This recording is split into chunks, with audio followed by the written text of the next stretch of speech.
Hello. Wait, what the fuck is this voice? Oh, okay. Hello. Sorry for the delay.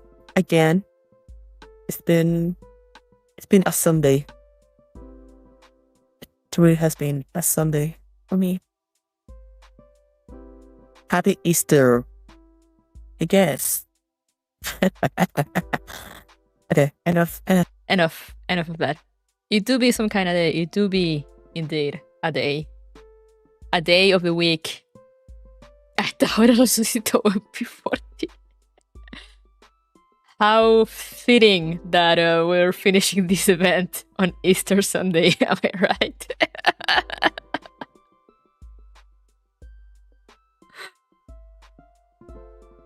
Am I right, guys? Am I right or am I right?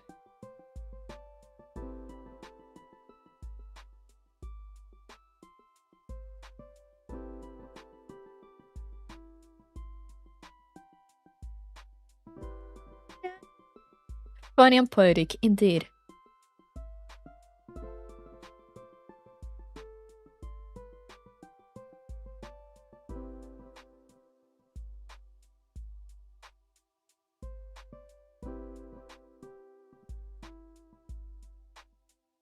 If only it was the third stream of this arc.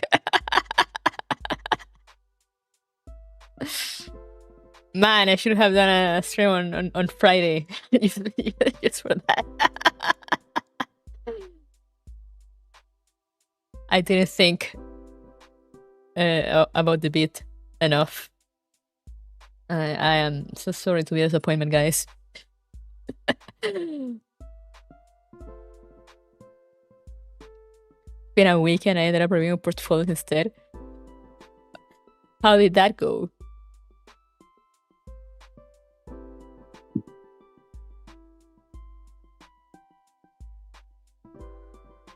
I actually almost canceled stream, but then I was like, nah, feeling better. I'm gonna stream.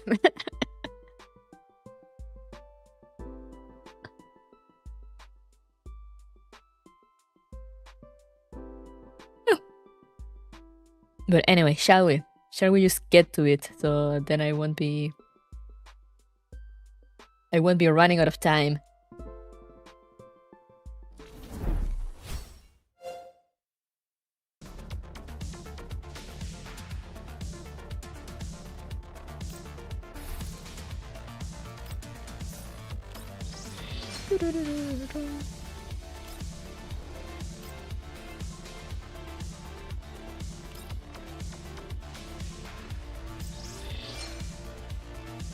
The other problem of it being Sunday is I am very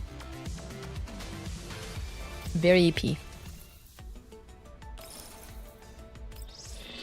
The guy that does 3D for Battlefield and I became friends, and he was coming along and said to me, you know what, come here, let's review portfolios together since you work on concept. Let's go! How did that go? See, I am very EP. Because it's Sunday.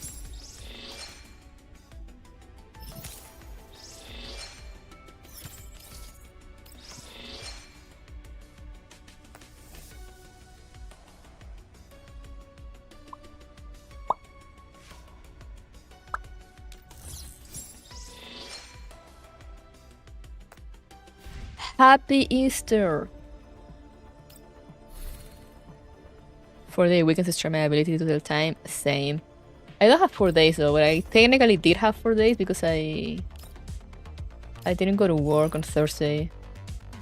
Oh fuck, corn smoke. Because I wasn't feeling well.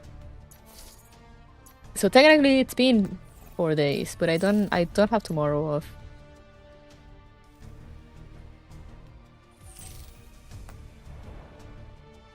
Every human should have a 4-day weekend. It's true. What's a gunsmoke? I don't know, man.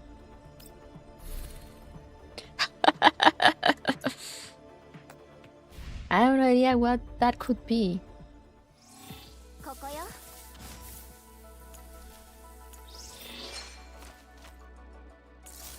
Oh, it's because I got the thing.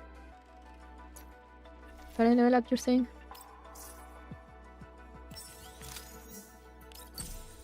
Slowly but surely.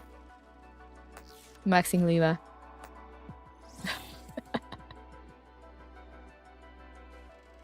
Now where are you?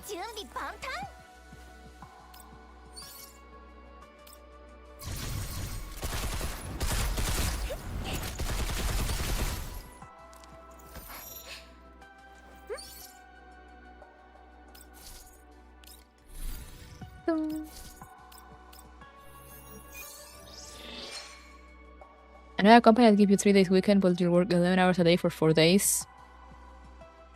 Oh yeah. Yeah, I know some companies do that, but I'm like, no, I couldn't. You're safe for this family. True.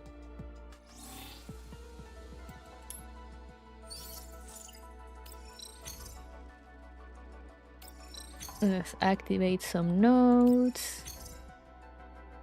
My safe word is butterfly. Can we even consider that a safe word in this context?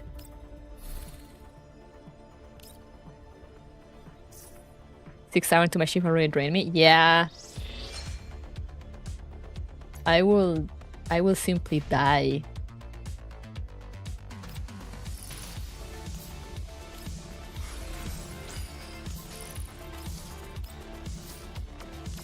Give me collapse pieces.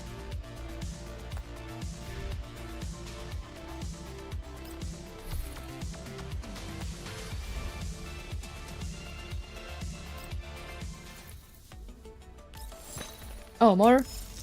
Yippee!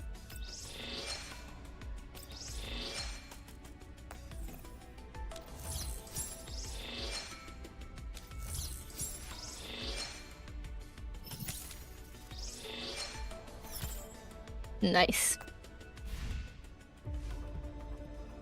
How did 40 come back? So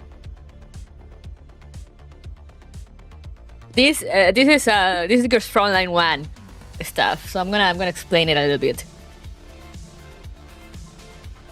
So 40, like the actual doll UMP40 that was created alongside UMP45.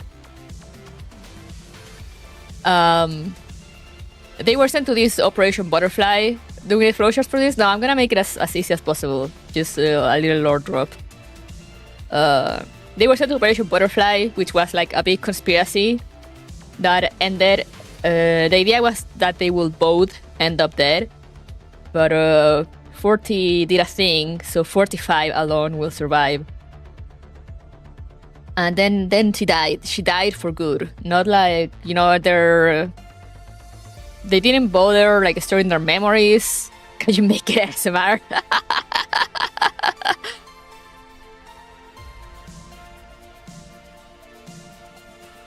I need to.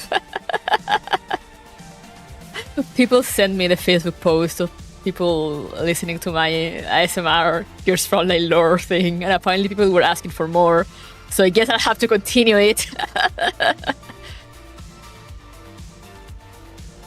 But anyway, so that 40, you know, doll, the actual doll, she's dead. Now, what they don't really explain here in Gears Online 2, I guess to not go into Ogas and all that, but for those that have seen me or that have played Gears Online 1, you know how Dandelion, it's an Ogas mind that was formed out of M4. So 40 for 45 is basically the same thing. The thing is that 45, being an old model, she didn't have that much processing power. So she couldn't be as Dandelion, which she basically created and grew into her own personality and her own person. The Ogas inside 45 couldn't grow that much.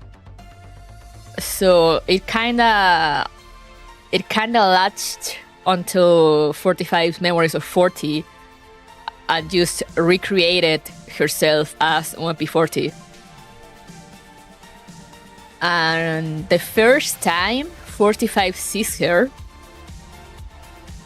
is when she was stuck in level 3 after being almost killed. It's basically it's called an ogas. We just got used to calling them ogas, which is linked to Nirvana and all this bullshit. But yeah, instead of forming its own personality, it just formed itself after 40, because that's all it could do.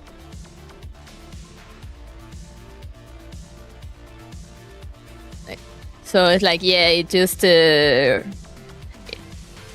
like Oikel says, like an AI that was like infecting her, but since 45 is a really own model, instead just reuse data that 45 already had instead of making its own. And the first time 45 encountered her, she thought it was just, as what they say here, just a virtual personality that she herself created. But it is later revealed that it's actually her ogas. And basically now they're explaining how, you know, she's still around and she's actually... They gave her, like, Persica gave her, like, her own core, and that's how she helps 45. How she gets to be her own doll now, we're gonna get to that, I imagine, but...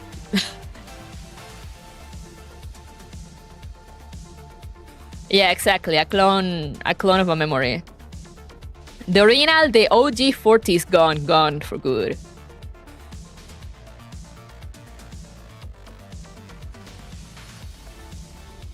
Like, even the playable 40 that you get in game in Frontline 1, you know, a lot of those in Frontline 1 weren't really like lore accurate, you could say. So like even that 40 that we have in the game is not the actual 40. Like, she doesn't have any of the memories of Operation Butterfly or anything.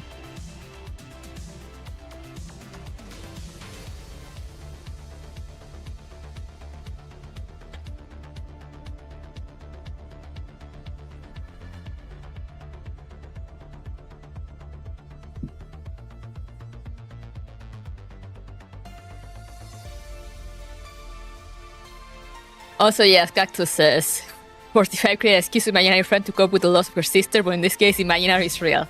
Yeah. She thought it was just her hallucinations, but no, it was actually real. And it wasn't actually 40, but it kinda is.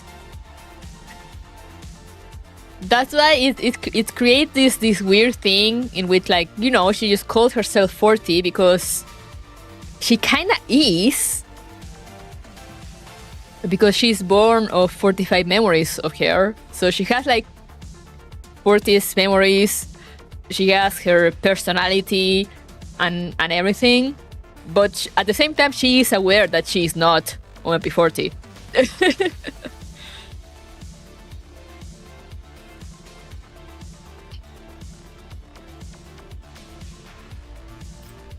Do I have enough for another 10 pool? No! Defrag your network cloud to make the enemy guard go away. No!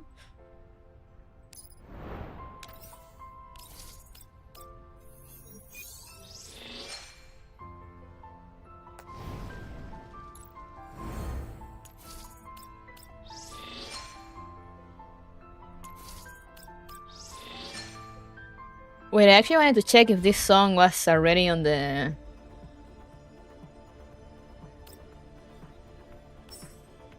on the thing.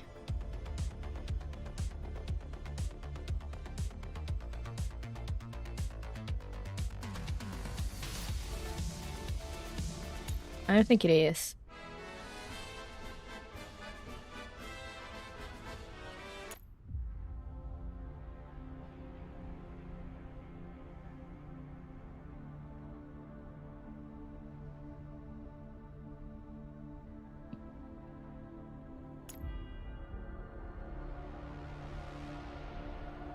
I'm waiting for them to remaster Clones and Memory and B. You know you want it. I want it. I want it so badly.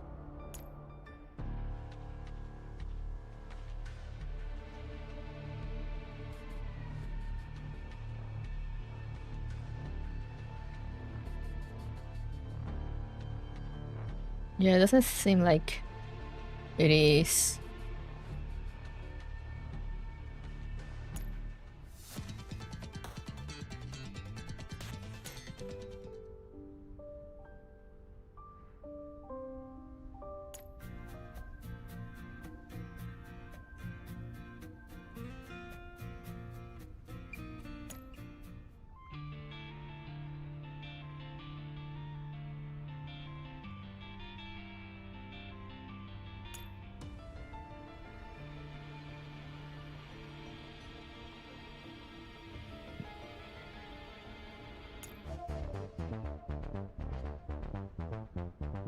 Doo-doo-doo-doo.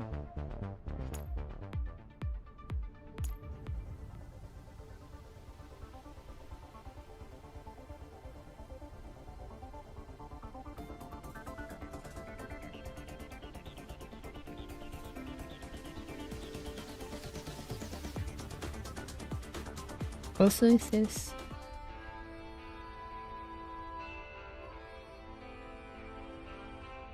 Cordial is sober. Let's fucking go.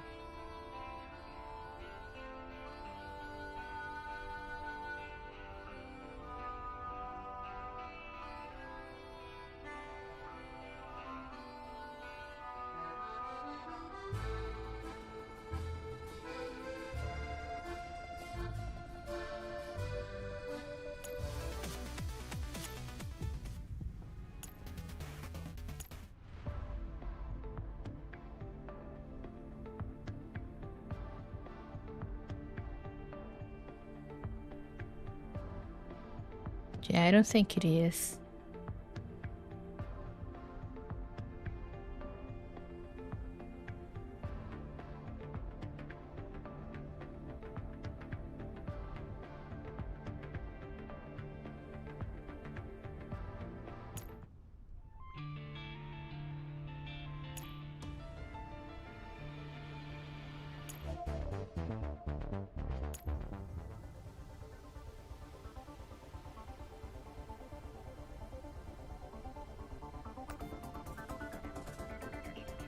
Or is it this one, actually?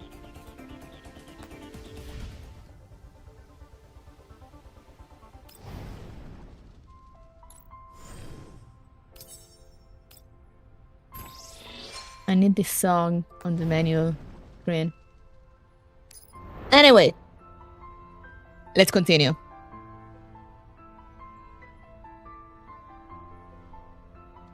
There's gonna be like a tower mode where you can farm them. Ooh.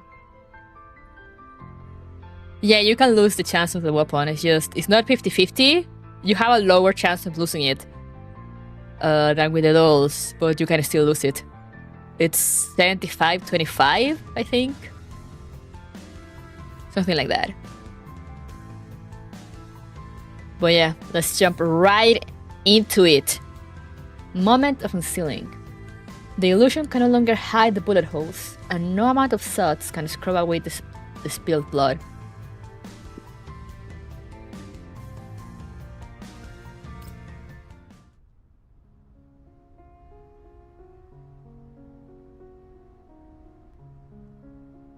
Luggage is strewn all over the small room's floor. Went before he crouches among the suitcases, working hard unpacking them.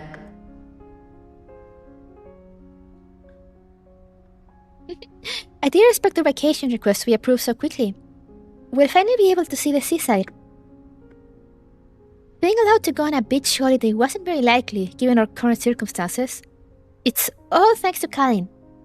Not only did she help us submit our application, she helped take care of all the other paperwork too. When we come back, we need to bring extra souvenirs and properly thank her. In that case, should we leave some extra space in our luggage?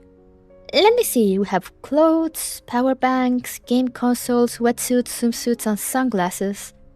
What else do we need? When before he looks up, her gaze settles on the table beside OMP45. Oh, I almost forgot the sunscreen. What do you even need sunscreen for, you adult? I've got it all planned out. After we hit the beach, I'm going to find a beach chair, get my sunscreen on, and then tan for the whole day. 45, make sure you help me apply it. Yeah. OMP45 replies with a quiet word. He picks up the bottle of sunscreen and heads over to OMP40. OMP40 reaches out to take it, but she senses that OMP45 is distracted. What's wrong, 45? Are you feeling sad? No, I'm not. I just suddenly remembered that I forgot to pack a few pieces of clothing. OMP45 chuckles, then turns back to the cabinet and opens the door, pretending to look for something. OMP40's hunch was right. She's definitely not feeling happy, but she can't articulate why. Her memories of the sea are indistinct. OMP45 can sense that those records contain bright and happy lights, but for some reason they seem out of place with the scene before her. Where exactly is the problem? OMP45 reaches out and makes a show of searching the cabinet, but then her fingertips suddenly make contact with a cold object.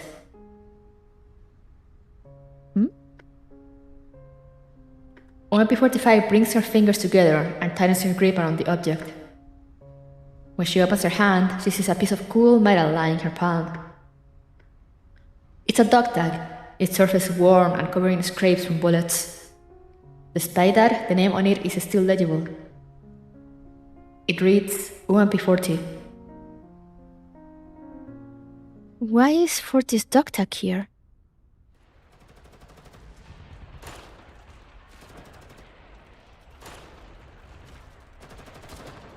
A scorching heat surrounds her and thick black smoke fills the sky. OMP45 takes aim at the fighting that rages around her with her raised gun. An indistinct figure races through hails of bullets and shells, opening fire as it rapidly approaches OMP45. 45, look out! Through the heavy smoke, OMP45 can make out the face of the person running toward her. It's OMP40.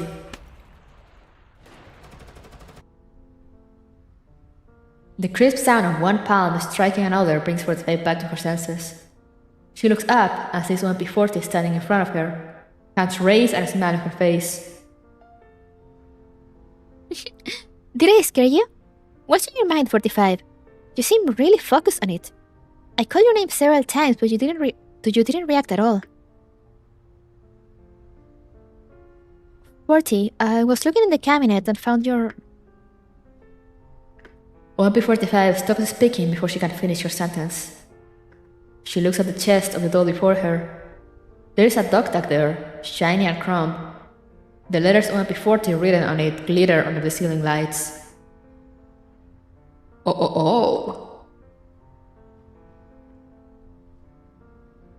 I'm sorry, 40. My narrow cloud... It doesn't seem to have fully recovered yet. It keeps showing me weird records. Oh? Does that mean you remember something just now? I just happened to recall a dangerous situation from our mission, but things were different from how they are now. I don't think you made it out of that operation. OMP45 surreptitiously hides the dog that she's gripping in her hand behind her back as she recalls the scene in her narrow cloud. And here I was wondering what was bothering you. Turns out it was just another bad dream. OMP40 laughs and rubs OMP45's head. Then, she reaches out and hugs OMP45, stroking her back like she's consoling a child. There, I'm here. That dangerous battle is over and everything is in the past. This place is grieving and we're both safe. Right now, the only thing you need to think about is the seaside holiday with me. I've been looking forward to this vacation for so long. I always thought it was an impossible dream, but since it's come true, we need to make the most of it. don't you think it'd be a waste of a precious vacation to keep thinking about the past? OMP40's gentle words calm OMP45's confused feelings once again. Yeah. OMP45 nods and embraces the smiling, happy doll, even as she tightens her grip around the dog tag she's holding. OMP40 can't see it, but OMP45's gaze is lingering on the pockmarked dog tag.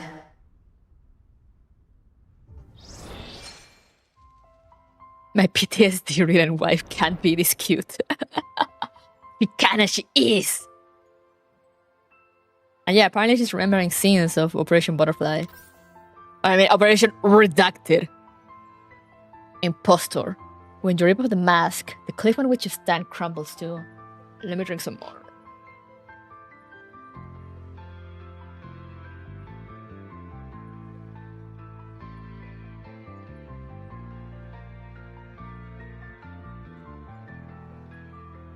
The B word.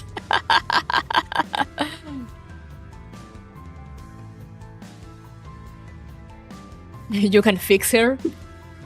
Can we? We probably can.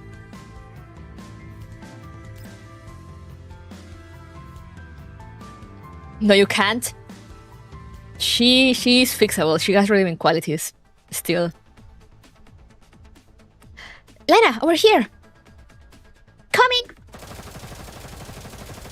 After dispatching a particularly persistent creepy robot behind her with a single shot, Lena catches up to MP40 and ducks into an alley.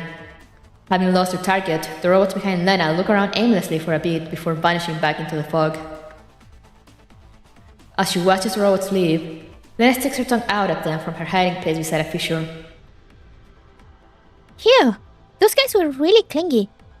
Then there's that little girl. She was following us so closely that she actually slowed us down. Yeah, she's kind of a pain.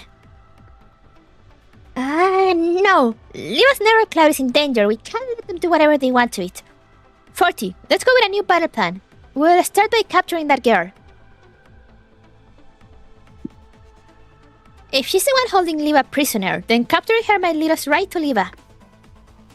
That sounds tempting, but that girl's been running from us ever since we took down that big guy. How are you going to make her show herself, Lena? Let's start by finding something that will attract her. Now, what do kids like? Say, what about that dog tag? OMP40's eyes lit up as she points to Lena's pocket. The girl wanted that dog tag just now, right? It's a perfect bait. Eh? But... Lena pats her pockets hesitantly. Well, the dog tag is really important to Liva. What if it gets stolen? I doubt that.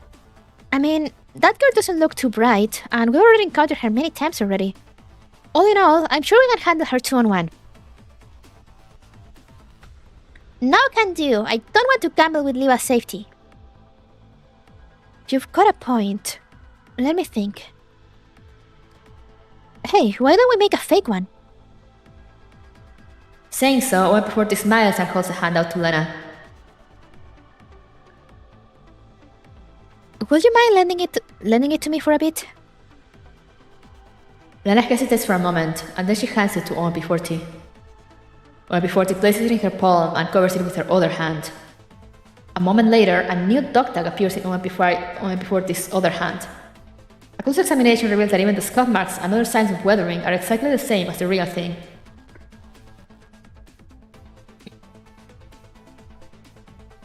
Oh, they look totally identical. I can't tell them apart. It doesn't just look identical. I even simulated a signal similar to Liva's narrow cloud. That girl will have a hard time telling that it's a fake, even if by its signal trace. That's amazing. How can you simulate a signal that appears to be Liva's? You pick up a few things when you've been in Liva's narrow space long enough. Here, you should hang on to the real one. After returning the dog tag to Lena, OMP40 turns and plants her hands on her waist before surveying her surroundings. Now to find a place for an ambush. With OMP40's help, the two of them locate a dilapidated hut. Oh, this is it! I remember there was a little shack here. The roads outside have all been cleared away, so the inside should be empty. Lena carefully opens the door. A ghost suddenly drops from above, and Lena backs up in fright. Ah! Why is this place so spooky? This is like a former haunted house in the amusement park. Don't be scared, it's been decommissioned after all. OMP40 picks up the paper ghost from the ground and chucks it aside. Then she drags Lena to the center of the haunted house. After looking around at the facilities inside the house, she nods in satisfaction. This house has only one entrance and exit, and there are lots of obstacles for us to hide behind. It's perfect for an ambush. Let's put the fake tag here. OMP40 puts the fake dog tag on a round table, then moves behind a screen by the table and begins gesturing. Amusement park is a reverse collapse reference. Yes. I can hide here and emit a signal that's just like Liva's narrow cloud data. When the girl is turned to the tag, we'll jump out and scare her. I'll go camp outside the house then. I'll signal you when I spot the girl so we can coordinate our efforts more effectively. Alright, we'll definitely catch her now. That said, don't get too close to the house, Lena. It will be bad if she discovered us. I'll be careful. Let's do it then. We're going to capture her this time for sure. Not long afterwards, Lena suddenly hears noises from inside the haunted house. Huh? Is the girl here? But I didn't see anyone get close and 40 didn't send me a signal either, did she? Lena opens a comp channel to 40 and verifies that the call logs are empty. The outside world is still as quiet as ever. Was I imagining things? Maybe I should wait a little longer. Lena carefully shifts toward the rundown house and hides behind a new piece of cover. However, the movements within the house soon grow impossible to ignore.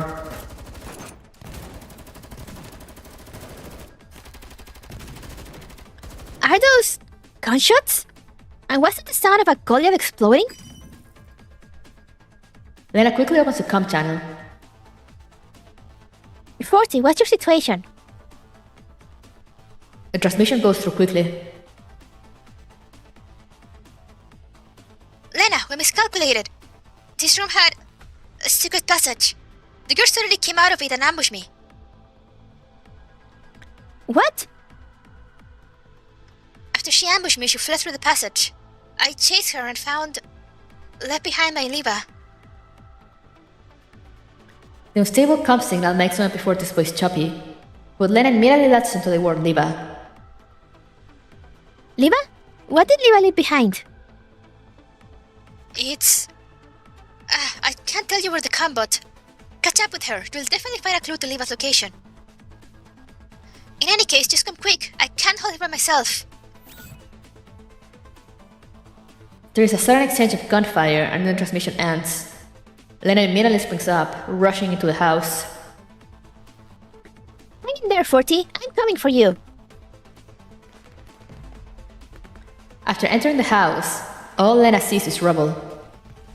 The old furniture and items inside the room have been blown to bits.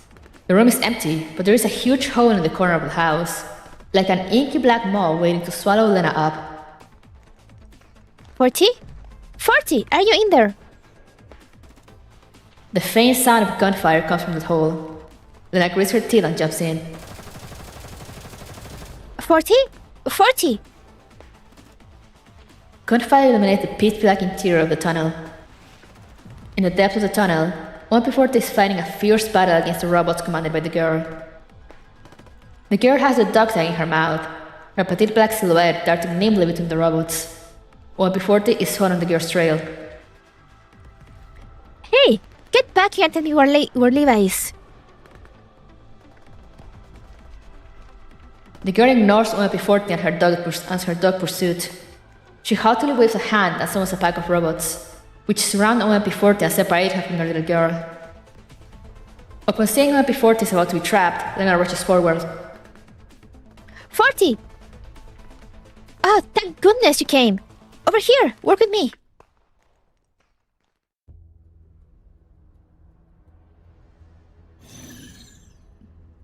Lena, we need to find a way to force her into that corner.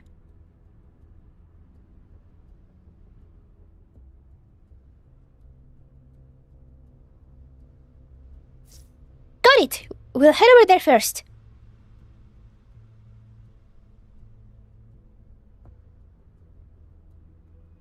Alright.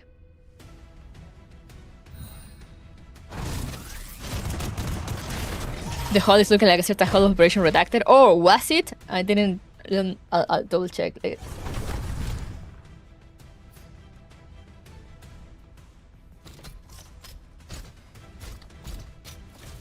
me a second, I'm drinking. What?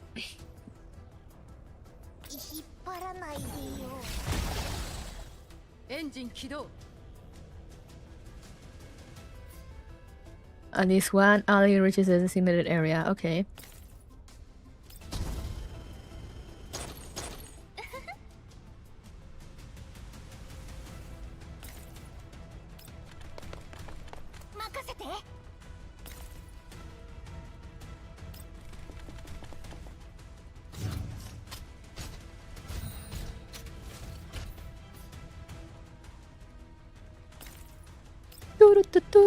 Sigmac, it's so good.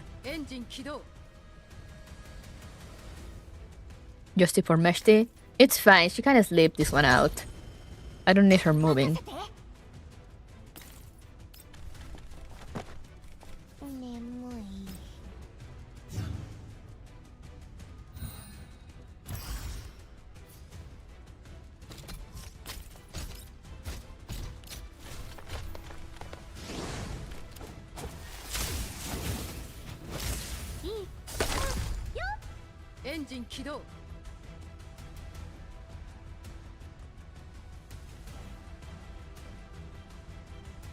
Wait, wasn't this the one that had the supply item somewhere?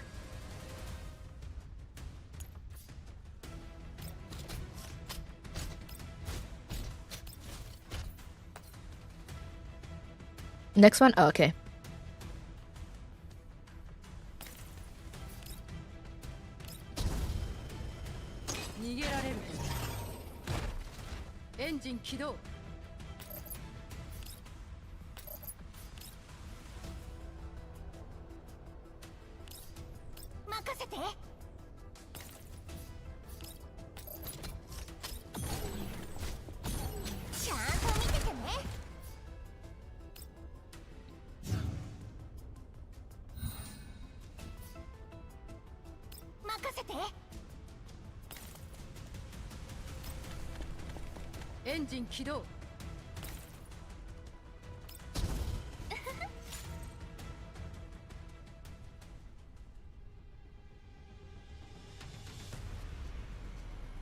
I don't know, but I certainly feel we've seen it before. Anyway. The girl is forced into a corner by Lena and UMP-40's combined assault. With the girl right in front of her, Lena darts forward to grab her hand. However, the girl suddenly twists away like a snake. She slips away between Lena and UMP-40 and runs off as the robots cover her. Ah! Damn it, after her! Yep. Lena and UMP-40 run full tilt through the inky black passage. They shoot as they run, taking down all the robots in front of them. They finally close in on the girl again. However, just as Lena is about to grab the girl, she suddenly jumps and escapes them again. As she flees, the mysterious girl picks up something black from the ground and throws it at Lena. Lena reflexively catches the object, but then she freezes up as she realizes what it is. This is Liva's name tag. Why is it here? Oh, that's what I was talking about. The clue Leva left behind. There's also this. Well, before he takes out a black ribbon and hands it to Lena. Look at this. I picked it up at the tunnel entrance. Isn't this Leva's hair tie? Lena takes the ribbon from her. Lena takes the ribbon from her and carefully examines it. This does look like Leva's hair ribbon. But we're in aerospace, so all these are simulated from data. So why is it there? Did Leva leave it behind on purpose? I think so too. Maybe Leva deliberately left it behind to point the way for us. So you're saying that Leva was kidnapped from this place? Lena looks ahead with a worried expression on her face. Thanks to that brief delay from just now, the girl has already left the pair far behind her. Ah, she ran off again. We need to catch her. As they sprint after the girl, the two of them finally emerge from the darkness. Phew, we're here at last. Lena, you're so fast. Oh! Only before they suddenly grinds to a halt and grabs Lena before she can run past. Huh? What are you? Oh! Less than 10 meters ahead of Lena is a yawning chasm in the fog. It abruptly cuts off the way ahead. Meanwhile, at the end of the path, the girl stands with a bright grin on her face on the edge of the chasm. Countless robots are climbing up the cliff surrounding the abyss. 1, 10, 100. Their savage black forms pile up and line the edges of the chasm. Oh dear, this isn't good. Lena tightens her grip around her gun. Then she hears noise from the tunnel behind her. More of those robots are approaching them through the darkness. We've been surrounded. Yeah. Lena and OMP-40 put their backs to each other, keeping their eyes on the robots climbing up the cliff and the tunnel. The girl at the edge of the cliff seems to sense their tension at being surrounded. She grins, excitedly waving the dog tag in her hand. Precious is mine. All mine. You too. Also mine. Kiki, so hungry. I'm going to eat you. I'm the Precious. Eat. The girl giggles and brings the dog tag to her mouth. Her pink lips split open, turning her doll-like face into a ghastly maw that resembles a Venus flytrap. Her pearly white teeth are like jewels gleaming in the flytrap's heart, jumping and gnashing and grinding. She takes bite after bite out of the dog tag, crushing it into fragments. Ew. Oh, that's so gross. OMP-40 and Lena watch in horror as the girl feasts. The girl completely devours the dog tag in moments. That Venus flytrap face returns to its doll-like form, like a miracle. Holy crap, she's a total monster. How did a piece of redundant data evolve into something like that? You've got a point, but I suddenly realized that we probably shouldn't be worrying about that. OMP-40 looks like she suddenly remembers something as she points a trembling finger at the girl. Almost as she does so, the girl who is the gist of the dog tag suddenly flashes them a savage, angry scowl. Ah! It's a fake! Why did you trick me? Look out! Get clear! OMP-40 quickly pulls Lena down, where they roll across the ground. Right as they hit the ground, Lena can feel a razor-edged data burst hit the ground in front of her. By the time she stumbles to her feet, Lena sees that several deep cuts are crisscrossing her and OMP-40's former location. They look like they were made by a knife.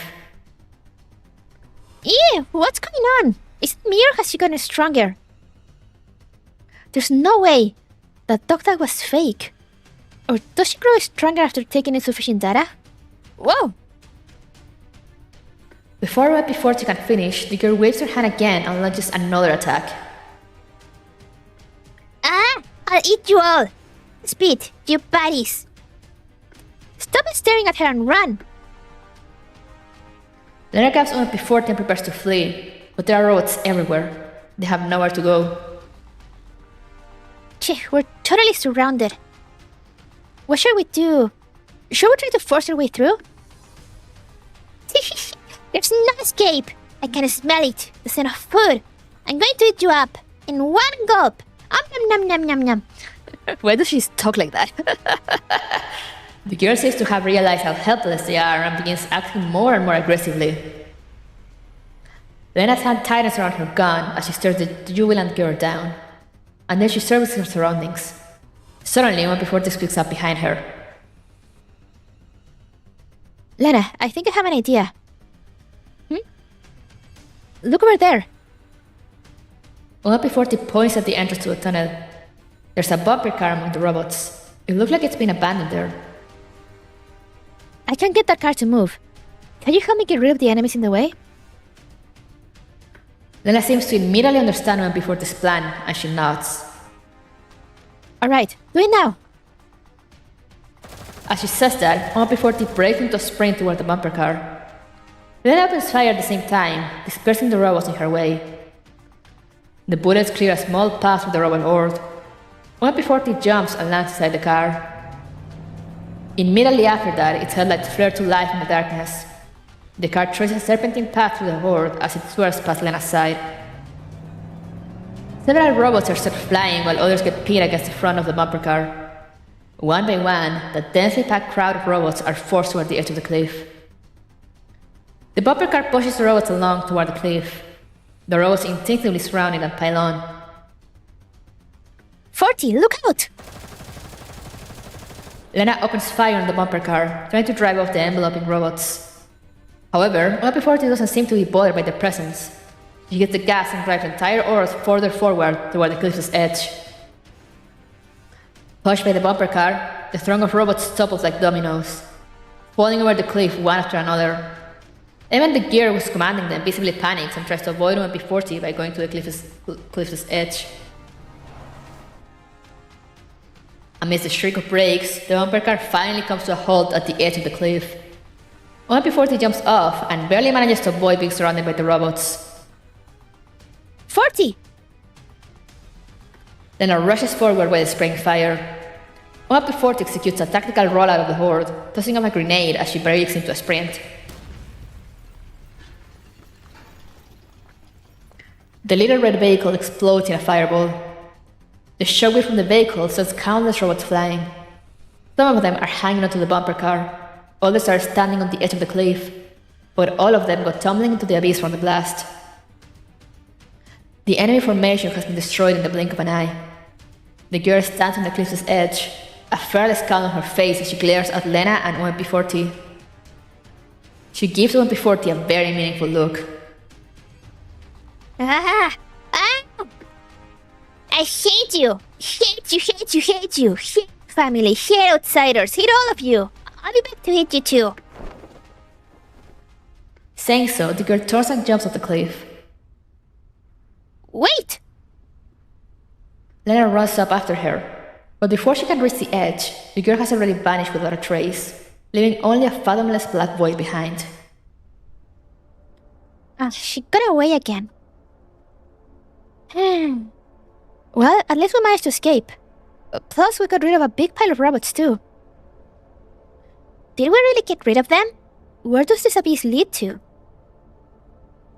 Lena looks down into the nigh infinite darkness. OMP40 stands beside Lena and gazes into the abyss with her. My guess is that this cliff is like those fissures we encountered along the way. They're all formed from the instability of Liva's narrow cloud. Perhaps it's her level 3 down there. Maybe it's a data recycling area. Or maybe it's just an unknown interstice in Liva's narrow space. But the only way we can know for sure is if we dive in. In other words, we have no way of knowing where that gear's fled to, right? Yup. And just jumping down there will be too rash. What if there's an ambush waiting for us? But... trust me, Lena. This is just a temporary retreat. We'll have another chance at this. OMP40 gently pats Lena's shoulder. Lena doesn't say anything, just lowers her head and gently caresses the name tag and hair ribbon in her hand. Feeling down? OMP40 reaches out a finger and pokes Lena's cheek. However, Lena continues frowning. Come on, don't be sad. Before this seems to sense Lena's dejection and moves in again to console Lena. Say, I think I know how to undo the decryption of the dog tag. And it's all thanks to you, Lena. I certainly had an idea just now. Really? Lena's hand suddenly frees up. She tightens her grip on the hair ribbon and slowly lifts her head to look at 1P40. You just thought of it? Do you know how to break the encryption? 1P40 nods vigorously. A bright smile spreads across her face. Yup. Give it to me and I'll decrypt it. Who knows, the secret to saving Liva might be in there. The secret to saving Liva is in the dog tag? What's that? Pop, pop, pop.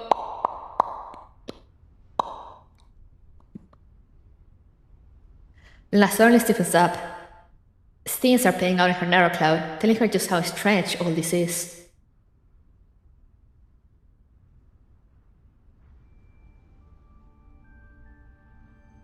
Oh, I don't think we need to be in such a hurry. You're in a hurry to decrypt the dog tag because you're looking for clues about Liva. But we don't even know if it contains anything we can use. If Liva encrypted the dog tag, then the info might not necessarily help us find her. Also, the girl can't even speak in complete sentences, so I don't think she's capable of doing it. With that in mind, the dog tag might not actually contain useful information. So rather than waste time on decrypting the dog tag, clearing the redundant data will be a more meaningful use of our time. In fact, not being able to decrypt the dog tag is because of interference from all the redundant data. I'm willing to bet like that. But who knows, once we clear all of it, the cost problem might clear up by itself and maybe the dog tag's encryption will fade away. After thinking back on all of that, Lena suddenly tightens her grip on the hair ribbon she's holding. Like 1P40 said, the hair ribbon is made of data. It's a clue that Liva left behind to guide her. Lena's been repeatedly checking both the name tag and the ribbon in order to find anything which could help her out. If there really are clues left behind by Liva, then do they hold the secret to decrypting the dog tag? Lena reflexively feels for the piece of metal in her pocket, upon which another cold object makes contact with her fingers. Ah, yes, before those two, there was also the bullet that Liva left behind. Lena instinctively squeezes the bullet. She proceeds to compare the data between the hair ribbon, the bullet, and that of the dog tag. However, the further the analysis progresses, the deeper Lena's frown grows. What's wrong? You look really pale, Lena. Are you not feeling well? 1P40 tries to touch Lena's forehead, but Lena suddenly backs off. I can't. 40, I can't give you the dog tag. Lena shakes her head. If Liva truly encrypted the records inside the dog tag, then this must be very precious and Liva will have cherished it dearly. Cherish it dearly. That's why I'm going to help Liva protect it. That's my duty as her little sister. Huh? What's gotten into you, Lena? Is this some kind of new joke? I don't really get it. I'm asking for it because information on it is really important. That way we can decipher the data on it ASAP. Are you mad because I kept you from chasing that girl just now? If so, I apologize. No, that's not it. Lena shakes her head again and stares at 1P40. Her expression turns green. 40, tell me something. Is Liva really being held prisoner by that girl? Huh? Why are you asking that all of a sudden? Of course she is. I saw it myself. But that girl didn't even know how to tell the fake dog tag apart from the real one. So how could she possibly hold Liva prisoner if she isn't at least that smart? But I definitely saw her. 40, are you sure that was Liva you saw? If Liva dropped her belongings in that passage, doesn't mean Liva's being held by that girl? Neither this cliff nor the passage shows any sign of Liva fighting anyone here. Unless... huh? Yeah, you've got a point, Lena. Did I remember things wrongly? After all, Liva's narrow cloud is very unstable right now. Maybe they passed through here in the past, but there was no cliff, so they went by another route. Honestly, why are you letting your imagination run away with you, Lena? Just give me the dog tag. There's no time to waste. Why are you so insistent on it, all of a sudden? OMP40 approaches Lena with a smile on her face, trying to ruffle Lena's hair. However, Lena reflexively avoids her.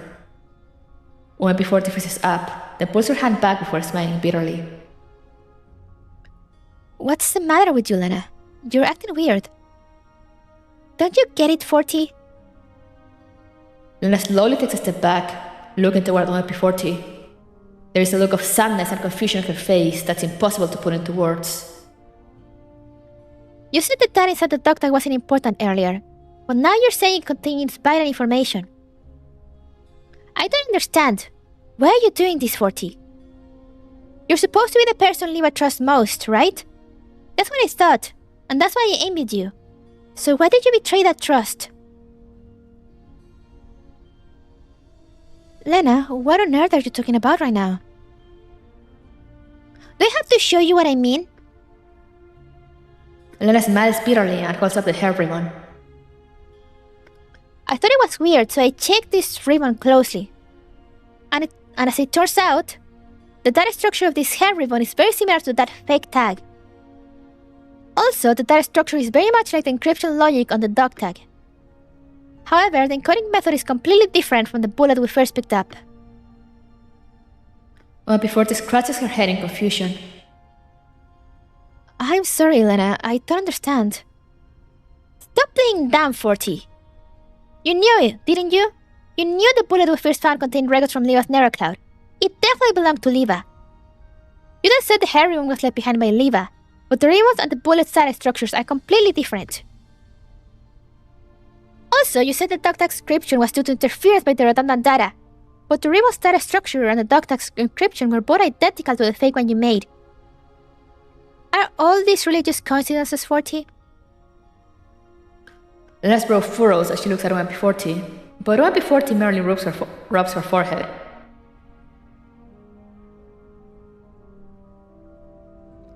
Oh, Lena, are you suspicious of me? Do you suspect that I was the one who kidnapped Liva and did everything we encountered on the way here? You're making me out to be one heck of a villain, you know? I might have lived in Hanara space all this time, but I'm not that incredible, you know? Isn't it possible that this is just a structural abnormality caused by the damage to Liva's Nero Cloud? Really? I doubt it. Lena slowly clenches her fist. Why were the robots always avoiding you on the way here? The girl seemed familiar with how we fought. She managed to escape us when we flanked her in the tunnel. Then, on the cliff, you used the bumper car to knock the robots away. But the girl was knocked farther away from me than before, which led to her escaping in the end. Also, the area before the tunnel was just a pile of rubble beforehand. But then you suddenly discovered a bumper car there. Wow! Isn't that very strange? That's because I know Liva's Nero Cloud well. Is it? Since you know Liva's Nero Cloud so well, how did you not know there was a secret tunnel underneath the haunted house? Huh? Eh? You were the one who pointed out the haunted house for the ambush, weren't you, 40? Yet you didn't know there was a tunnel in there. Was that really an accident, or were you keeping it hidden? And isn't it a coincidence that every single action we took was suggested by you? This is making less and less sense the more I hear of it. OMP40 rubs her forehead in frustration again. It was my fault for not noticing the tunnel. I'm really sorry about that. But if you don't trust me, surely you can trust Persica's judgment, right? Persica approved of her plan of clearing the redundant data and the data sources. Persica. Yup. Although our comms with Persica hadn't been too stable, No, you're not trustworthy precisely because of the comms outage. Lena raises the communicator she's holding. My communication with Persica only started malfunctioning after I met you, 40. And even after we made contact at last, you were the one steering our conversations. Each time any information which might be bad for you was about to be revealed, the transmission would be cut off. Actually, there's one more thing. 40, do you feel like you're being affected by the redundant data? Huh? Me? All that useless data takes up Liva's computational space, which affected comms between Lena and me. Since you were always resident in her neural space, you're kind of... I'm fine, don't worry about me, Persica. I'm running just fine. I'm not feeling any interference at all.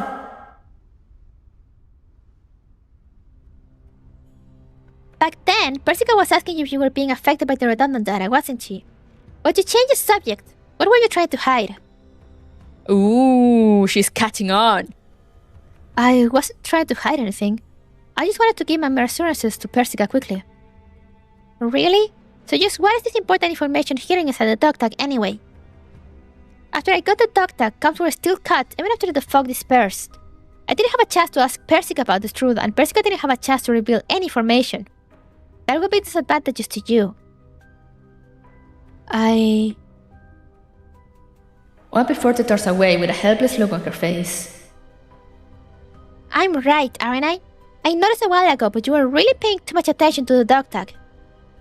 The first time we found it, I just wanted to pick it up, but then you dragged me off to go look at the Ferris wheel and the sea. By the time I realized it, you already picked it up and handed it to me. That was when you encrypted it, wasn't it? After that, you've interrupted me every time I wanted to study the dog tag, because you were afraid I'd discover that there was something wrong with it. It's true that you helped me clear the redundant data along the way, which lined up with Persica's mission, but maybe you were just using me. What's your real aim, 40? Do you want me to help you collect Liva's data, or are you trying to use this chance to help that little sister of yours? I heard it, you know. That girl called you family just now. She's always been pretty close to you too, hasn't she? Ooh. One before she rounds her shoulders in defeat. She looks at Lena. There's a hint of despondence in her smile. So you don't trust me at all, huh, Lena? After everything we went through together on the way here, I thought we were friends. Looking at Forte's dejected smile, Lena hesitates for a moment. All the events that occurred along the way here flash past her eyes again. She remembers OMP40's bright smile when she was consoling her, and the dust covering OMP40 after that explosion. Even now, the scars from those battles remain on OMP40. But if all that was just a ploy to win her trust, if there is the slightest chance that it couldn't end up hurting Liva... I'm sorry, 40. Lena looks OMP45 in the eye, her gaze firm. I feel very, very bad about having to doubt you like this, but for Liva's sake, I cannot trust you.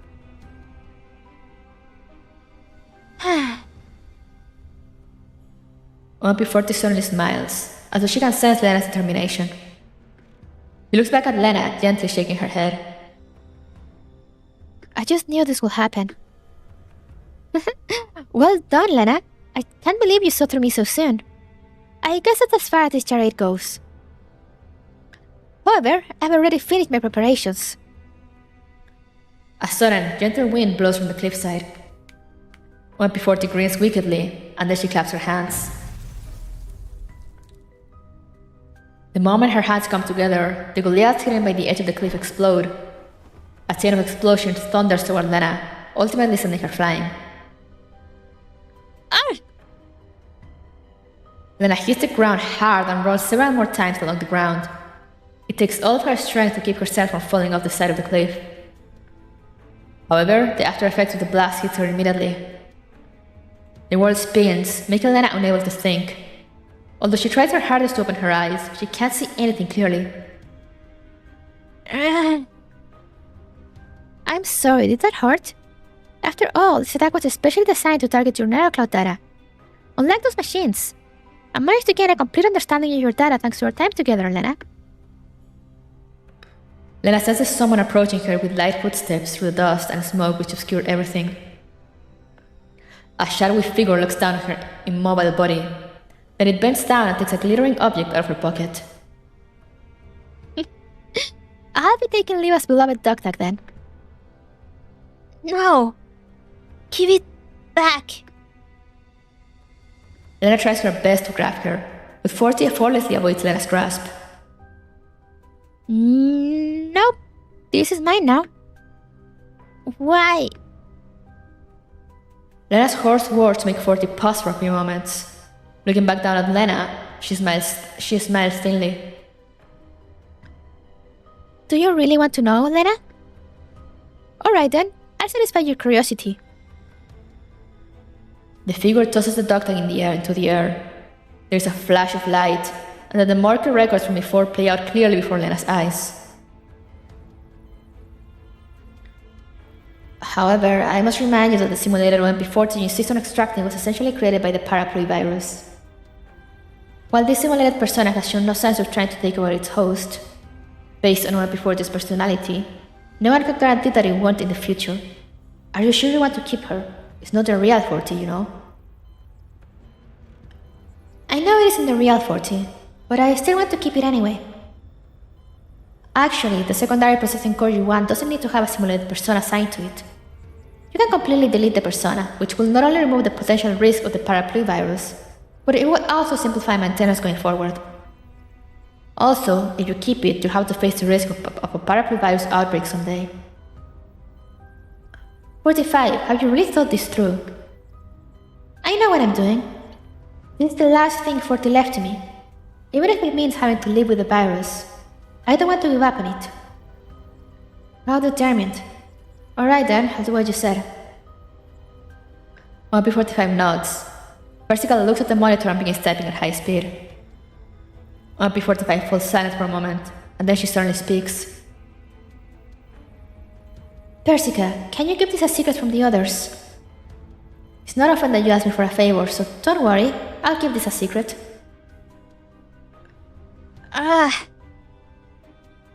Lena feels dizzy after saying all that.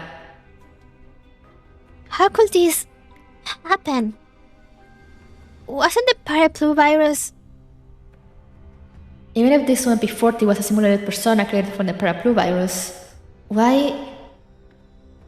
It's been so long since Operation Butterfly, since Zambi's ferry during Griffin, since anyone considered the paraplu virus a threat.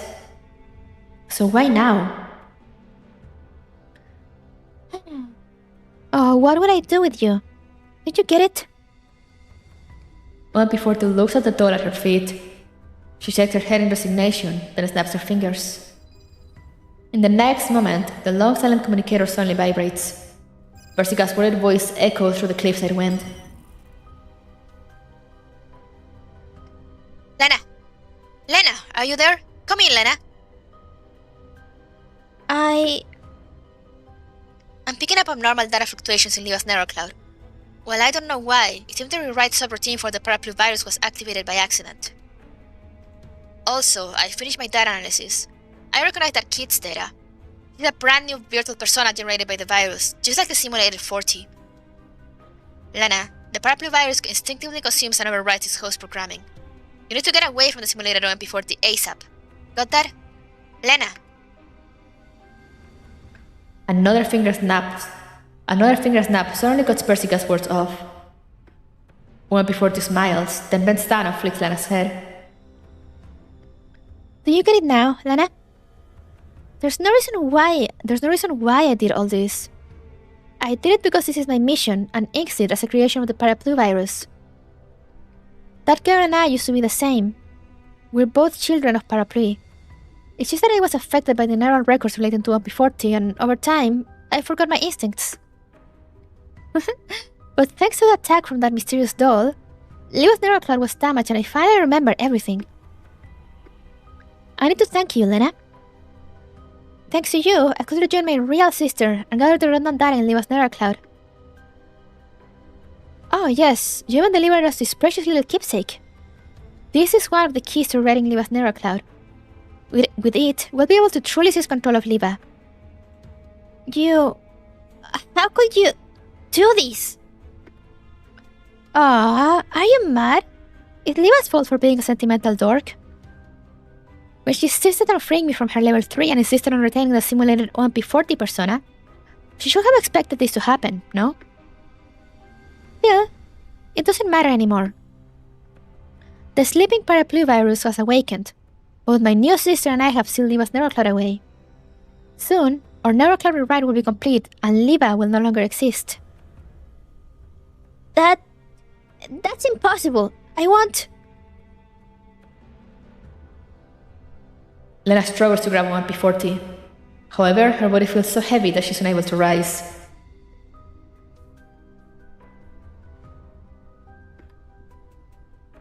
You worked really hard for Liva's sake, Lena.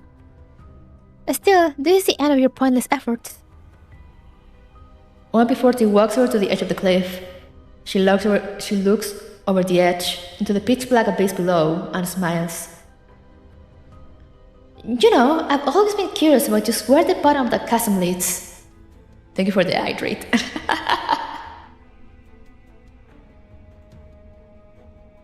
Yes, I think I got a bit of a cold, so my throat is not cooperating.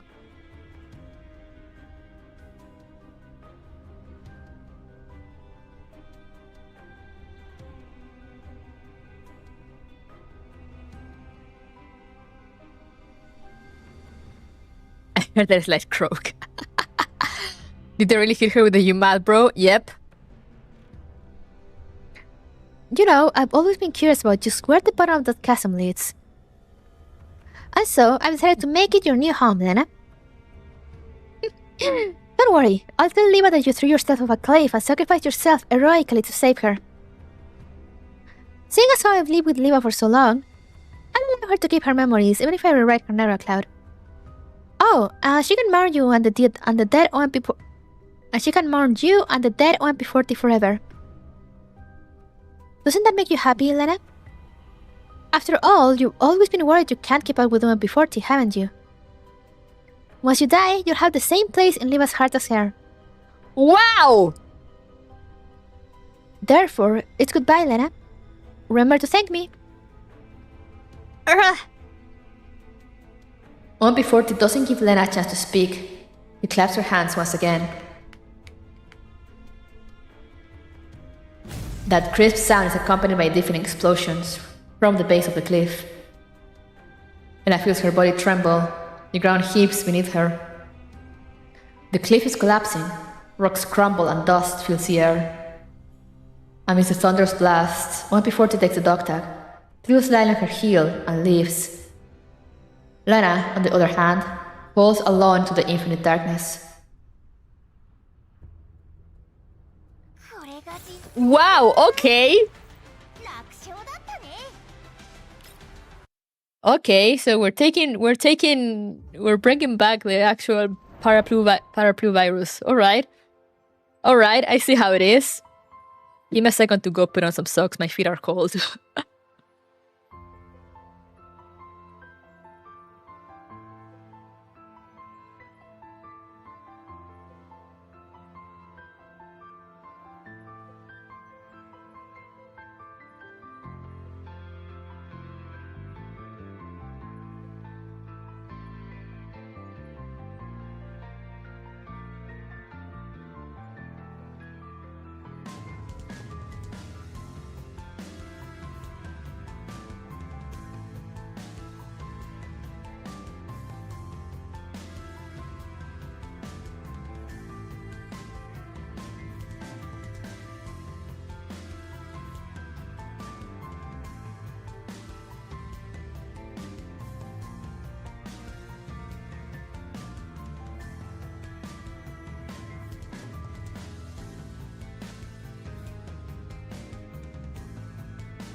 Apologies once more for the delay. I was petting my cat. Reset her ass. Surely since there was a worry of the fake 40 being affected by the virus at the behest of the real 40, there should have been contingencies set in place. Yeah, I think 45 might have just been too sentimental. Speaking of my cat, let me see if the thing is working. Look at him. Look at this boy. Look at this lad.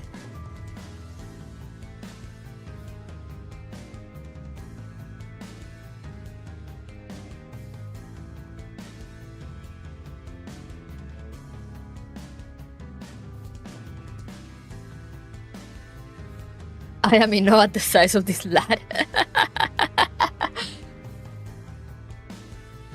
45 sentimental? Never. He will never.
It's fine, he'll go back to sleep.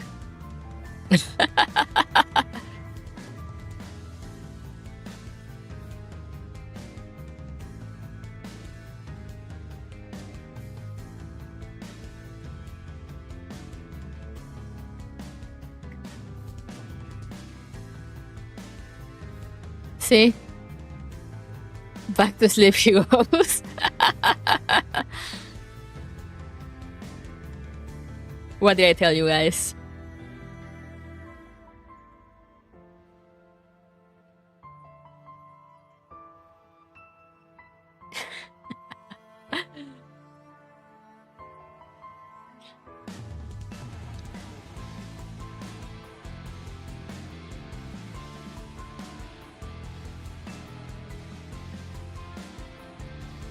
The tree shakes at the lightest movement. Yeah, because he's so chunky. Must have been the wind.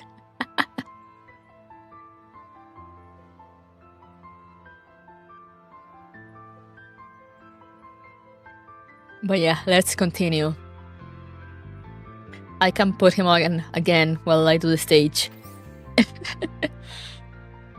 Mirror Gowl. Oh hey, we're fighting 40. The recurring trauma might be enough to break the cage of memory.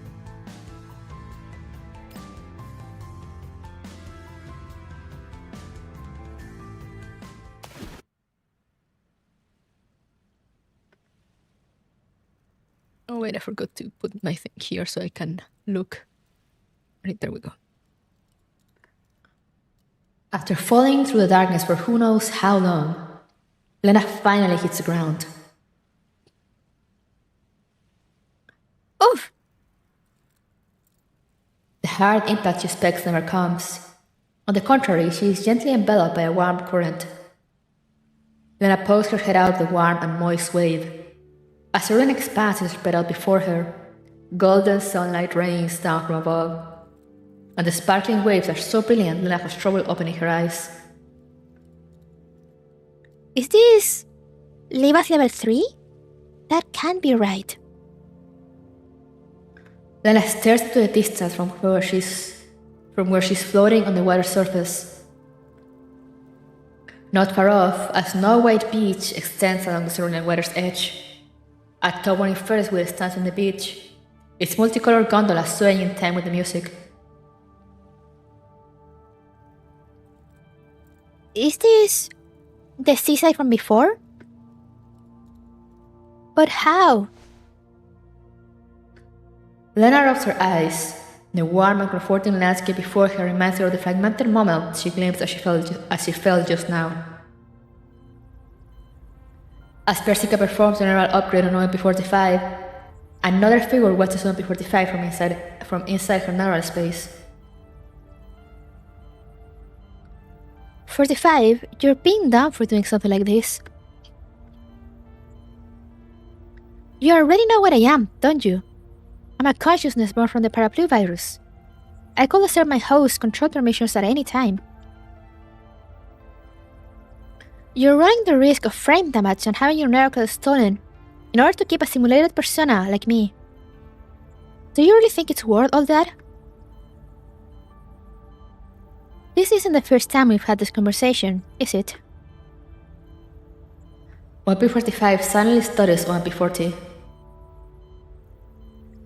Yeah. I am the obsession from the depths of your heart. I am the reason you don't want to give up this body. You didn't want to abandon the past back then. Is that still true now? I know that I'll have to say goodbye to 40 one day. But I still can't put her aside at the moment. Because 40 has always been the strength that keeps me moving forward.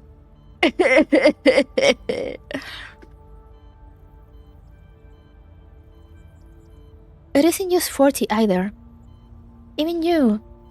Even though you're just a simulated persona, you've still kept me company in my narrow cloud for so long. Whether I was sad, depressed, or misunderstood, when I thought about how I still had you, who understood me, all my problems seemed to fade away. So you're more reliant on me than I thought, 45. That's not good. I'm trying my best to break this dependency, but... OMP45 smiles bitterly. You know it's not that easy. Yeah, I do. OMP40 smiles as she hugs OMP45, patting her back gently. It's okay. If you need me, I can keep you company for a while longer. I'll keep the paraplu virus in your narrow cloud under control. Come with me. So just relax and leave it to me, 45. As long as I'm around, you'll never be alone. And you'll never be hurt. Do you get it now, Lena? There's no reason why I did all this. I did it because this is my mission and instinct as a creation of the paraplu virus. Are you mad? It's Liva's fault for being a sentimental dork. When she insisted on freeing me from her level 3 and insisted on retaining the simulated OMP40 persona, she should have expected this to happen, no? Lena slowly swims to the shore as the waves lap around her. Various scenes from her neurocloud flicker before her eyes, keeping Lena from seeing OMP40 clearly. Which of these is the real 40? Didn't you say you were going to keep the paraplu virus in check? Why did you do that to Liva?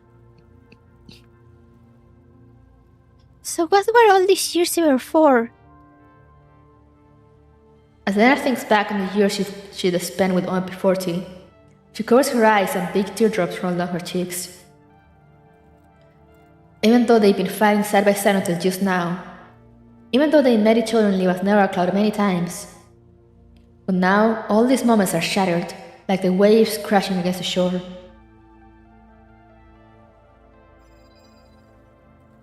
The sudden sound of an incoming transmission interrupts Lena's tears. Lena, do you read me? Persica? Finally. Persica? 40 trick Liva. She and that paraplu girl gang up to seal off Liva and they double team me. What should I do? She took Liva's dog tag too.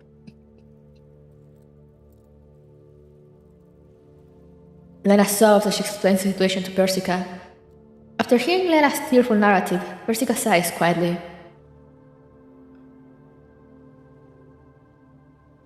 I'm sorry, Lena. The development of the paraplu virus in Liva's neurocloud and the change in 40 were beyond my expectations. It's all my fault. Does that mean that Liva's going to be rewritten now? What should I do? On the other side of the transmission, Persica goes silent for a while, and then she quietly speaks. Liva isn't beyond help, Lena. You still have a chance. I still have a chance? Of course. I've told you before, the most effective way to deal with Liva's neurocloud issues is to reset her OGA system and eliminate OMP40's data. Earlier, I ruled out that idea because I thought Liva wouldn't agree to delete 40, and 40 didn't pose a direct threat to her anyway. However, now that 40 has been infected by the paraplu virus, it would be better for Liva to just delete her data. But... Lena reflexively interrupts Persica. What? Are you still worried that Liva won't agree? Yeah! Liva doesn't know what happened to 40, so if we just delete that and have Liva forget 40, won't we be doing the same thing as that weird doll? It's been so many years, but Liva's refused to give up on 40. Even if we have to delete 40 for Liva's good, we have to at least tell Liva the reason for it. And besides... For some reason, Lena remembers the sparkling, sunlit sea from before. That nameless warmth and 40's relentless smile make Lena want to approach her again and get an answer from her. I want to ask 40 why she betrayed Liva. I don't believe she'd betray a friend of so many years just because of the paraplu virus. I need to find her and figure all this out. Even if the answer is a cruel one, I need to tell it to Liva. There's got to be another way, right, Persica? Do I still have a chance of finding 40 now? I know it might be hard, but since I promised to protect what Liva cherished, I can't just give up now. Persica can feel Lena's determination and nods. Indeed, there is another way. According to what you said, 40 threw you off a cliff. However, you didn't end up in another space, but landed in the sea instead. Is that right? Yes. I don't know why though. Could the neural space's instability have messed with 40's plans? Perhaps 40 really didn't want to kill you off, but you escaped by some stroke of luck. In that case, you'll have a chance to find them. Persica's fingers fly over her keyboard as she says this. After that, the mirror Lena is carrying begins to glow. Huh? What's this? There's another button on it? Curious, Lena pushes the glowing button. A laser beam shoots forth, hanging in the air and pointing toward a certain direction. I upgraded it for you. The program now has a command to track Forty's NeuroCloud data. When you push the button, the beam will point in her direction. That way you'll be able to find her. Oh yes, one more thing. A ray of blue light suddenly sweeps over Lena's body. I fixed up the data that got damaged during your previous battles. Whoa! It feels so warm and toasty. My NeuroCloud's much more comfy now. Thank you, Persica. Yep. Go on then. From what I can see of Liva's NeuroCloud data, the rewrite isn't complete yet. You should be able to make it if you hurry over now. If there really is a way to save Liva, it's all up to you. Understood. Lena wipes away the lingering tears off her face and nods earnestly. Relax and leave it to me. I will never, ever allow Liva to be rewritten. Ah, baby.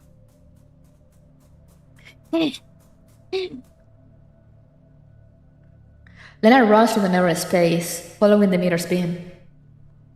However, the landscape gets more barren the further she flies. It's as though Liva's neural space is being degraded by the fluctuations from the redundant data. Finally, Lena finds herself in a patch of open wilderness. The only thing here is a lonely little cabin. Is this it? The beam pointed this way and there's nowhere else around here. Lena runs toward the cabin. However, before she can reach it, Lena sees herself reflected on the cabin's outside wall. Whoa! It's like a mirror. Kind of scary. As Lena approaches the cabin, it becomes clearer and clearer. The outer wall of the cabin seems to be made of mirrors. The flat, shiny surfaces reflect the open wilderness and the solitary figure of Lena. In the wilderness beyond the cabin, countless fragments of data wear in the air like a storm, racing slowly into the sky. They form a twisted black vortex that covers the sky. The sight alone makes Lena slow down. Could this be the last data source? The door to the mirror cabin suddenly opens, as in response to Lena's voice. Only before she leans by the door, a smile of approval on her face. 40! Upon saying on P40, Lena reaches over to her, stopping just outside the cabin. 40, what have you done? Why did you see Liva away? Why did you lie to us? What a surprise. This is the most secret place in Liva's NeuroCloud, but you found it so soon. Looks like Persica's little toy was pretty handy. Stop changing the subject and answer me. Lena, you sound so mad. Answer me, why did you do it? Didn't you tell Liva that you could control the paraplu virus? Oh. Lena, aren't you getting something wrong? Why would I want to control the virus? I am the virus. Taking over Liva's NeuroCloud is my real mission, isn't it? Why you? All before this smile feels utterly alien to Lena.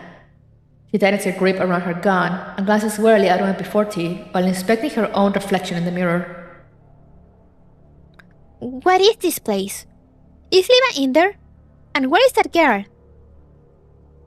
MP40 simply steps aside and makes a beckoning gesture. Please come in. Weren't you interested in how 45 parted ways with 40? Isn't that experience the reason why you've always felt you could never take 40's place? No, I didn't. Don't lie to me, Lena. I can read you like an open book. I can tell you're really bothered by the real 40. Still, it's alright because you really care about Liva. Therefore, I don't mind giving you this chance. Oh no, it's coming again! Not again! Now then, just walk through this door and you'll learn about that time. Levi might be about to vanish, but I don't mind showing you that cruel truth in person before Levi's totally gone. I'm sure you must be dying to know just what Levi did to her most precious MP40 during Operation Butterfly, right? Oh no! Not again! I'm not strong enough. Cut the crap! Levi will never do anything like that. Lena raises her gun. Ah, looks like you really are clueless. Looks like Levi hid it all really well. Still, what a shame. MP40 strokes the doorframe and smiles regretfully.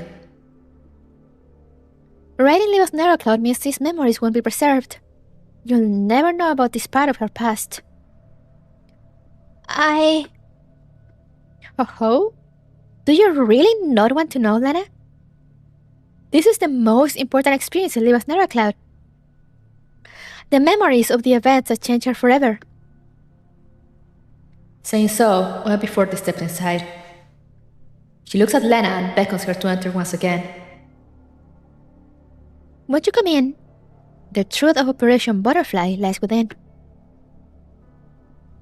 And with that, MP40 turns and walks into the depths of the cabin. Lena hesitates for a moment as she stares at MP40's back. In the end, she grits her teeth and follows her in, gripping her gun tightly. No! Fire. There's fire everywhere. The high walls around her crack and collapse. Doll corpses are stacked into piles. Lena sees this tragic, hellish sight in the mirror wall before her. What's all this? Why is this happening? As she walks through these awful scenes, MP40 turns around almost playfully and gives Lena a mournful look. This is what you always wanted to know, Lena. This is how Operation Butterfly ended. No, it can't be. Lena shakes her head frantically, but right after that, she sees two familiar figures in the mirrors. No! Don't show it to me again. No!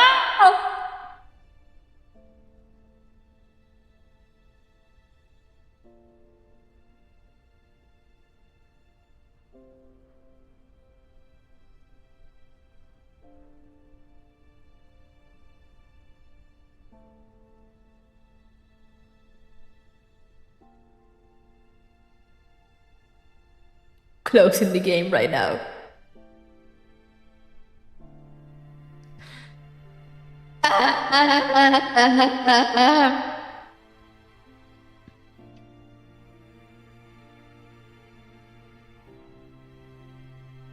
And it's the exact same CG.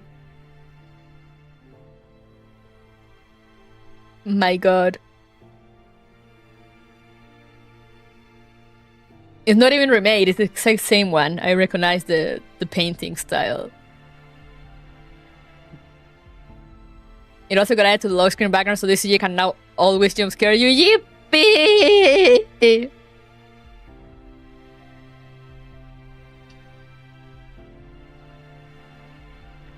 The song is playing. Now then, 45. Time to choose. Choose? Choose what? 45. Do you want to die here? Die like the dolls we just killed? Or do you want to live here alive and escape your fate of being a puppet? They've activated the safeguard program. You know what that means, right? They're destroying our neuroclouds. So are we going to die here? No, only one of us has to die. The program will stop running as long as one of us dies. What are you talking about? Hopeless, isn't it? But that's the fate of all dolls. Which do you choose? Life or death? Answer me, OMP45.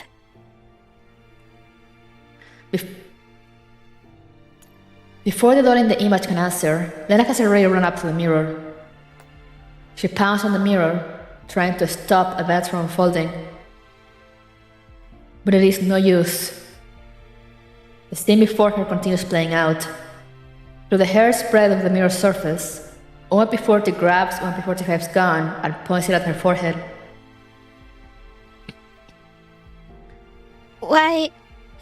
Why does it have to be like this? Raise your weapon, OMP45. Don't pity yourself. That's only for losers. Right after that, a bullet drills through the doll. No! Lena throws herself at the mirror with a wail. However, OMP40 has already collapsed with a bullet hole in her head. Broken, OMP45 throws down her gun and collapses to her knees in front of OMP40, clutching her head. Lena covers her mouth in disbelief.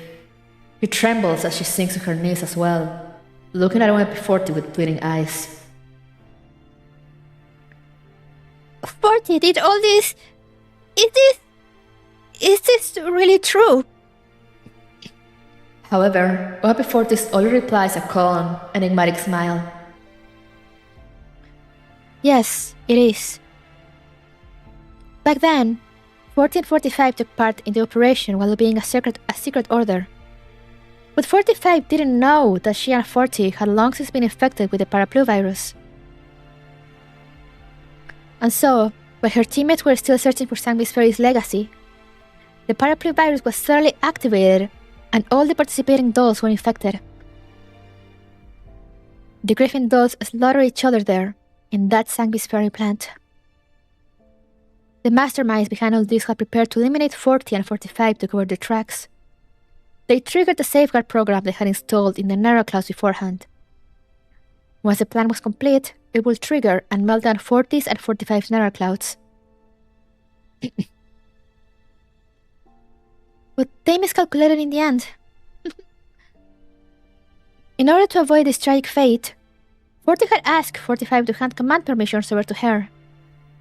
So long as 45 killed 40, 45's response signal will vanish as well. And then, Liva became a doll with no identity. A doll who did not exist. Is that right? Yes, 404, Meaning not found. by losing everything, she gained her freedom. As UMP40 speaks, an old gun falls to the ground. It's a UMP40. Faint bloodstains are still visible on it. So, Liva killed 40. That was how it was all along. Same, Lena. Same. As Lena numbly touches the gun, tears spill out from the corners of her eyes. Liva. Same. Same, Lena. Same. We're all crying. We're all Lena now. So that was what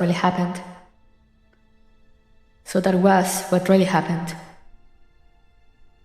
In order to survive this fated tragedy, OMP45 was forced to murder OMP40. Lena squeezes her eyes tightly shut, but the tears won't stop. She understands everything now. She knows why Liva cherished OMP40 so dearly. Why Liva refused to change her frame no matter what. Why a timid and weak doll was reborn into crafty vixen. Since OMP40 gave her life for Liva, it's only natural that nobody could take OMP40's place in her heart.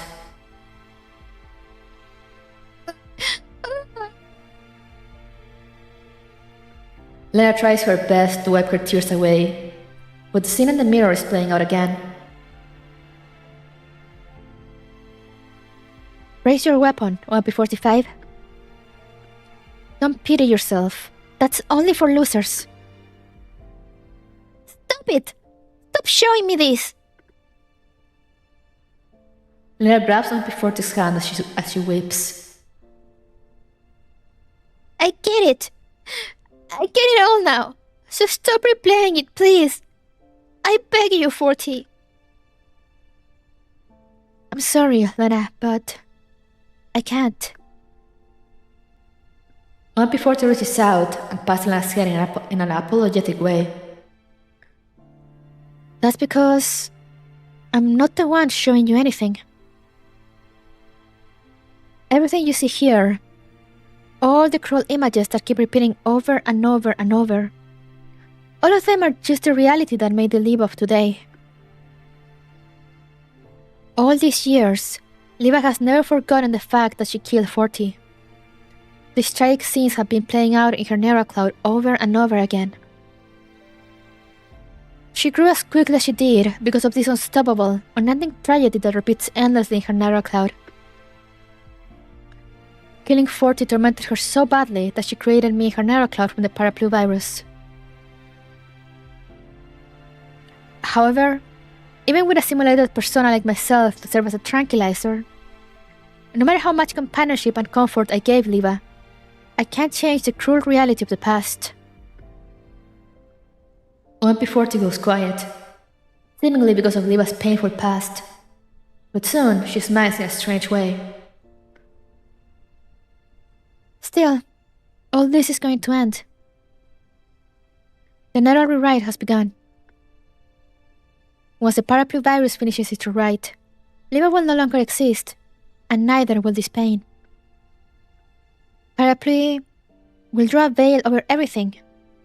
Liva will truly bid the past farewell and embark on a brand new journey. 40, what are you saying? I'm serious, you know? When P40 smiles as she strokes a mirror. You see, the interface between level 2 and level 3 is hidden behind this mirror. I wove a lovely dream, so Liva will accept the neural rewrite more readily. In that dream, P40 is still alive, and Liva is living happily with 404 and her friends from Griffin. Of course, that includes you, Lena. I bet Liva must be really pleased with that dream, no? After all, she hasn't shown signs of waking up yet. Still, that's fine too. Thanks to you clearing away all the extra data this whole time, Liva's neural space has been stabilized and I can return behind the mirror to activate the access ports. Once I recover and write her neural cloud, I'll be able to replace Liva and become the true master of this neural space. That won't happen. We're dreaming. Lena gets up and grabs 40's sleeve. Liva won't drown in a beautiful dream like you say she will. Oh? Really? And how do you know? Because I saw all this. Lena wipes her tears away and stares hard at P40. 10 years ago, Liva was strong enough to survive after losing 40. Even after losing her arm, her eye, her name, her identity, and even after becoming a doll that doesn't exist, she never backed down or bent the knee to anyone. She kept repeating those memories in her heart no matter how much it hurt, taking one step forward after another. That was why Liva could grow so fast. Right now, Liva's 100 times more amazing than she used to be. She will never lose herself to a pretty but fake dream. Saying so, Lena raises her gun. I believe Liva will wake from her dream. Therefore, as her most reliable little sister, I'm going to help Liva in my own way. I won't let you hold Liva prisoner. I will show Liva that even after losing 40, there's still goodness and something worth living for in reality. That there will still be someone who will stay by her side. Saying so, Lena pulls her trigger. A bullet slams straight into the gleaming mirror, but it appears to hit a transparent coating at the moment of impact and freezes midair. P40 laughs mockingly as she sees this. Lena. Don't you think you're being terribly naive? Did you think you'd let such a precious mirror go unprotected? Alright then, I'll take on the role of big sister for once.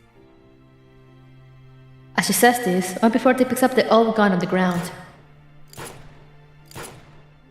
Bullets pepper the ground around Lena's feet. 1P40 smirks confidently as she watches Lena scurry away. You think you can save Liva like that? You're too naive. I'll teach you what it really means to fight on Liva's behalf. I'm still thinking about by losing everything, she gained her freedom. Crying, shaking, throwing up.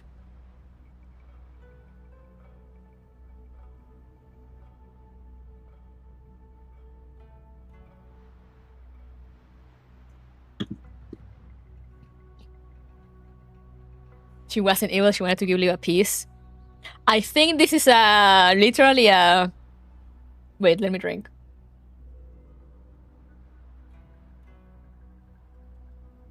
Lena, why the fuck do you have those clothes on?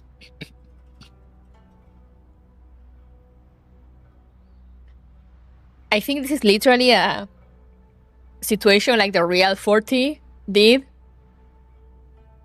Of like sacrificing herself to save 45.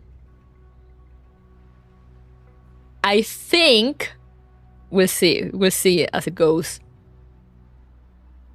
But like, I don't think she's like, you know, oh, I'm doing this just so she can live in like a happy dream or whatever, and I'll take over. I think she's trying to get deleted. So, you know, she's doing all this so they will get rid of her. But we'll see.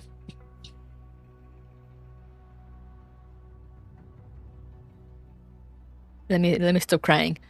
There we go. But yeah, I feel like this is where this is going. You know, she's paying all these. Oh yeah, I'm gonna do this, I'm gonna do that. Because she just also told Lena like, you can't save her by being like this. So I'm like, oh, okay, so you're doing the same thing that the real 40 did to 45. Because the thing is that also, you know, in what we saw, it's like, yeah, you know, 40 did that whole thing, so once she got killed, 45, you know, the scientists will lose like 45 signal, and she wouldn't die. But it's not like she needed 45 to kill her. You know? She just kind of forced her to do that. Basically to say it in like very casual way to like have her grow a spine. Because 45 was really shy and really timid.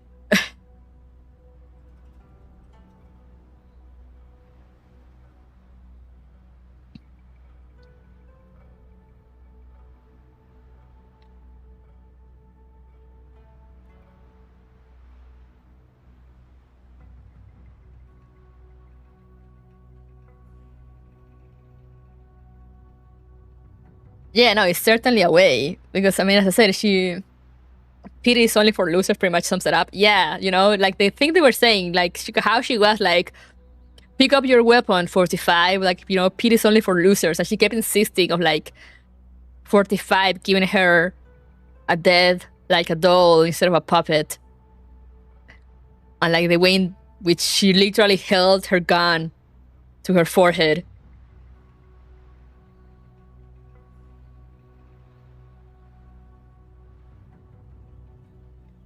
It's like she wanted 45 to do it.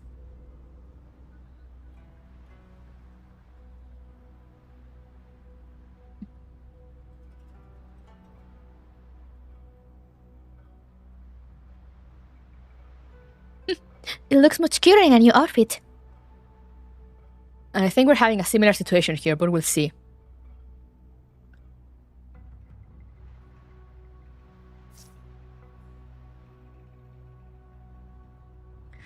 Yeah, 45 last lesson to 45 was do whatever it takes to survive. Exactly. I don't care what you do. I'm going to save Liva. Oh my, nobody will like you if you're always so fierce.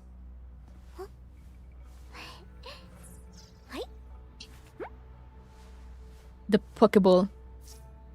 Time to give you a free lesson, Lena.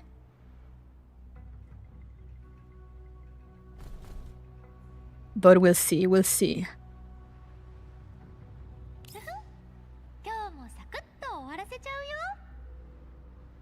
This Lena is level 50 though. Can I change you with mine?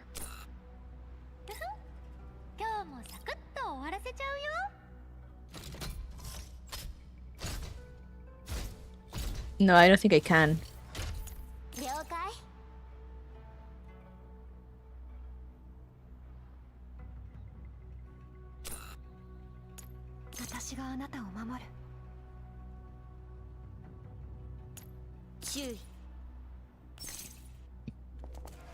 The secret thing is behind the spawn. Okay.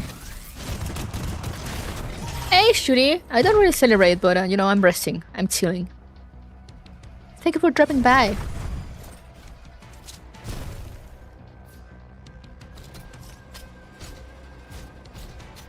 Is green confetti?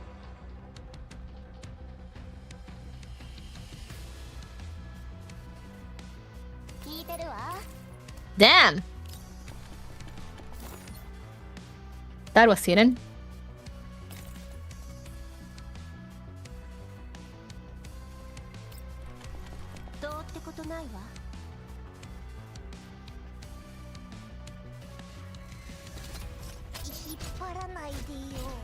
Orbital Striker, G11.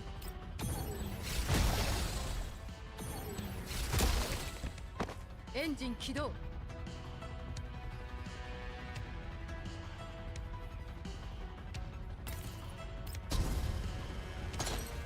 Got the D layer today.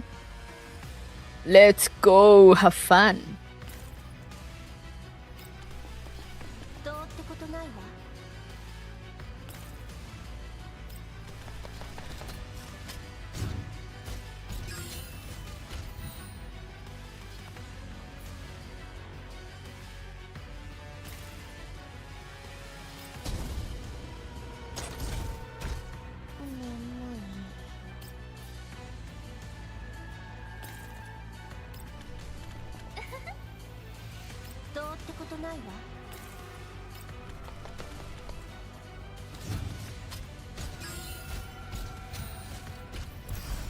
All right.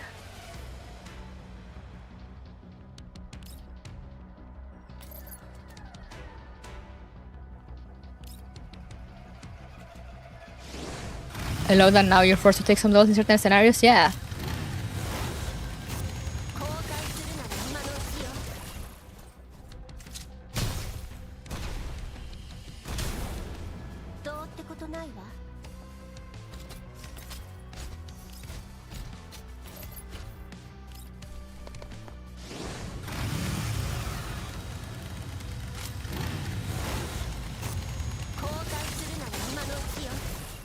Are we done?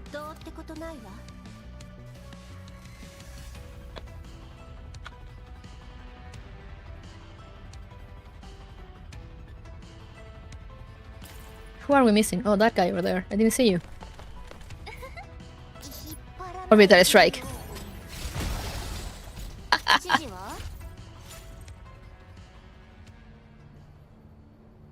Yeah. After a vicious battle, Lena forces one of P40 into a corner. You lose, 40. I guess I took you too lightly. I can't believe she raised such an amazing little sister. Looks like Levi was one hell of a big sister. As she takes in OMP40's unwillingness to accept her loss, Lena shakes her head sadly. I still don't get it, 40. Why did you do all this? Levi never treated you badly. She brought you out of her base layer and even asked Persica to grant you all kinds of permissions and authorizations. But now you're hurting Levi and even trying to steal her Narrow Cloud. Is all this really just because of the Paraplu Virus's commands? You were born to protect Liva in the first place. Oh. OMP40 chuckles. She looks a little tired. She leans against the mirror and slowly slumps to the ground. If I had to say why, I guess it was because I didn't want to just live like this forever. From the moment I was born, I live in a virtual neural space. I could see everything Liva experienced in reality, yet I could only ever simulate the experience in a virtual environment. It's true, I was born because of Liva's wish. I never minded being a substitute for OMP40, or protecting Liva, or consoling Liva. But at some point, I started thinking of OMP40, or rather, the words the real OMP40 said. She said, even T-dolls have a reason to live for their own sake. I know I'm just an imperfect, incomplete persona born for Liva's sake. I can't even be called a proper doll. But even I want a reason to live on for myself. Oh, I see. Not for anyone, but for my own sake. 40?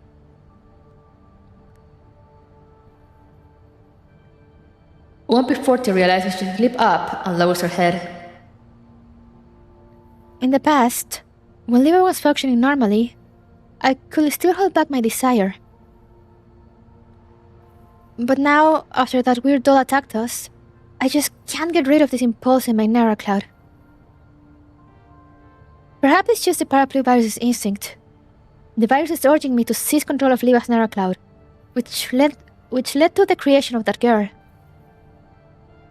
But didn't Liva survive because she killed 40? In that case, why can't I rewrite Liva's neural cloud? Wouldn't that be like paying back 40? Still, there's no point saying all that now, is there? I mean, I lost to you, Lena. OMP40 shakes her head and tries to raise her OMP40. She smiles weakly at Lena. Things being what they are, you should kill me, Lena. Use this old gun and that bullet you picked up. What are you talking about? OMP40 throws her old gun at Lena's feet and gestures for her to pick it up. If my fate is to be deleted by Persica, then I'd rather just die here. Kill me, Lena. The only way to kill me is with this gun and with that bullet. By killing me, you will free Liva. If Liva knew you saved her, she'd surely think you'd grown up so much. And in the future, she'd allow herself to fully rely on you. After saying all that, like she's detecting her last will and testament, the simulated 40 raises her hands. She closes her eyes without another word, as though she is looking forward to nothing more than her own death. Do it, Lena. OMP40's voice is quiet, very quiet. Lena picks up the gun without saying a word. She chambers the old bullet she picked up at the beginning and takes aim at OMP40's head. Her finger presses against the trigger, but no matter what she does, she can't gather up the will to pull it all the way. Should she shoot her? Should she shoot this liar, this paraplu-spawned creature that betrayed Liva and herself? Lena, what are you waiting for? The OMP40 before her is calmly awaiting her fate. However, Lena is still hesitating. This person has saved her along her journey countless times before. Even if she flung her off a cliff at the end, what awaited her at the bottom was a sunny expanse of seawater.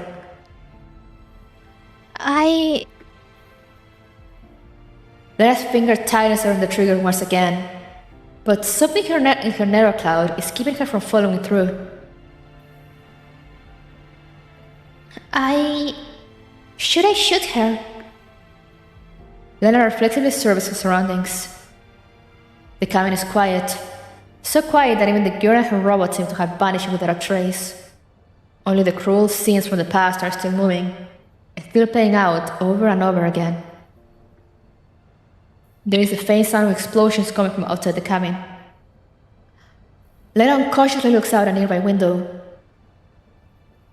Far in the distance, so far away that she almost can't make it out, there are Goliaths are fighting the robot hordes. Meanwhile, the OMP-40 before her is still quietly urging her on. I'm this close to running out of patience. Hurry up and shoot, Lena. Pinning your enemies for losers. She's saying it again! I'm sorry, but I just can't do it. Lena slowly shakes her head. As much as I hate to admit it, the fact is that you're the sole reason Liva managed to survive, 40. So I can't shoot you. Because I don't want to kill you. I can't kill you. How disappointing. OMP-40 slowly opens her eyes. She laughs coldly, then struggles to her feet. You've come this far, but you're still so soft and weak. In that case, let me give you one final push. As she says this, OMP-40 raises a hand and presses on the shimmering mirror. In response to OMP-40's gesture, the looping images in the mirror vanish. A golden beach suddenly appears in front of Lena. Lena's eyes go wide as she sees the familiar figure standing by the seaside. Liva! これはリバネーも褒めずにはいられないでしょもちろん指揮官にも褒めてほしいな Man!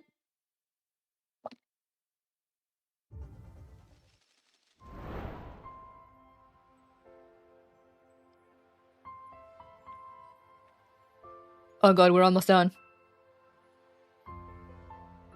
She's gonna force her hand, isn't she?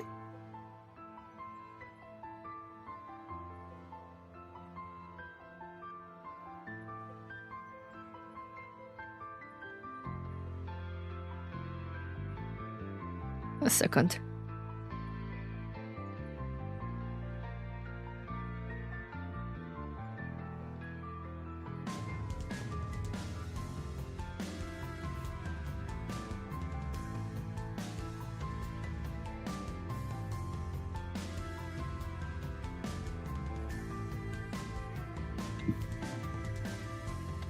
Before they stop being a door, come home.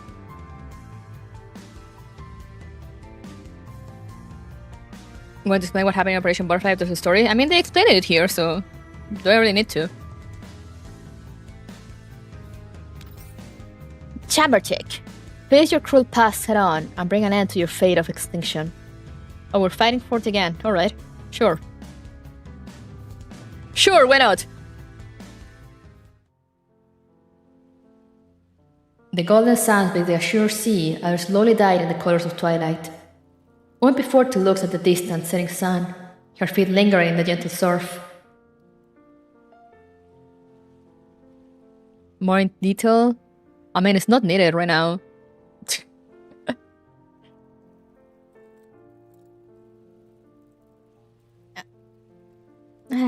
I'm so happy today. The sea is lovely. Unfortunately, today is almost over. Yeah, I just can't get enough of this scenery. If only I could spend every day vacationing by the seaside. Oh, that's right. I have a gift for you, 45. I'll go get it from my luggage. Just wait for me here. Alright. OMP-40 waves cheerfully to Liva and then leaves the beach. As OMP-45 watches OMP-40 fade into the distance, her smile slowly fades. The waves lap at the sandy beach as the sunset breeze blows. The waves carry a dog tag to her feet.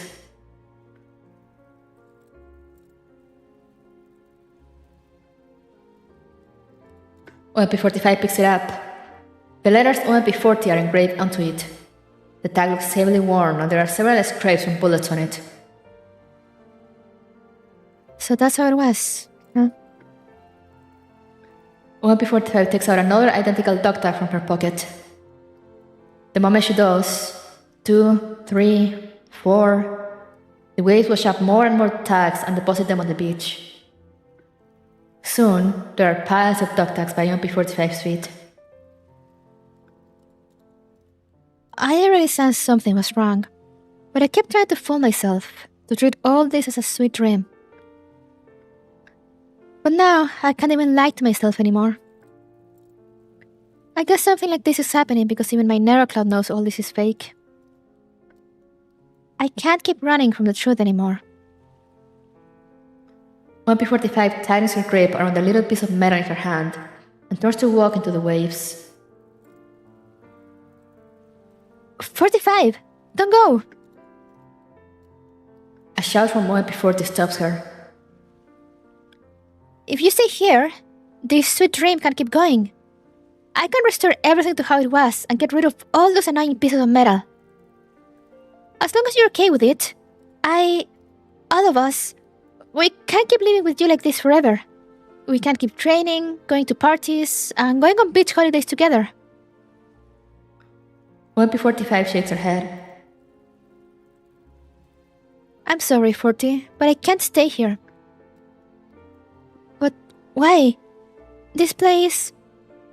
Isn't this everything you wanted, 45? The commander's here. You're far from the battlefield. You have 404 and OMP40. But dolls don't dream. However lovely this all might be, it's all fake. And I'm not going to lose myself in a fake illusion. Besides, it's not like you're even the real OMP40. You're just a guardian program for this place, aren't you? So you already realize it? Yep. Every time I wanted to remember the actual past, you tried to distract me with something else. It wasn't just you either. Everyone else in this sweet dream acted the same way. While I still don't remember why all this is happening, I think I'm getting close to the truth. Your mission is to keep me in this hollow dream. But why? We just want you to be happy. You have everything you wanted in this dream. You can be with all your friends and loved ones and live in happiness. But once you leave this place, all the cruel scenes that are fuzzy and out of focus here will become a stark reality. All your joy will become suffering. You lose the person who's most precious to you, 45. OMP45 shakes her head. No, that's not right. I have to set out to find the truth precisely because 40 is so precious to me. Only the truth can remind me of the fact that I've lost 40 forever. Yes, losing 40 was painful. It's that same pain that proves just how much 40 meant to me. Of course I'd like 40 by my side. But choosing to forget my pain and drowning in this beautiful dream, that will be the ultimate betrayal of 40. And so, I'm sorry, but I have to go. With that, OMP45 turns toward the pounding surf. Dog tags wash up against OMP45's ankles, one after another. The sound of clinking metal blends with the sound of the waves, both of them gradually transforming into the sounds of Operation Butterfly. Again? Stop it. Hopeless, isn't it? But that's the fate of all dolls. Which do you choose? Life or death? Answer me, OMP45. Why does it have to be like this? Raise your weapon, OMP45. Don't pity yourself. That's only for losers. These previously indistinct memories flood into OMP45's narrow cloud once more. No. Right now, her name is Liva. The flames of war roll on endlessly before her. The ocean is dyed the color of blood. A satyr relief smile spreads across Liva's face. 40. I'm sorry, but I just can't forget these memories. Ah, do you remember it all then? Yep, I backed all these memories about 40 up into my level 3 a long time ago.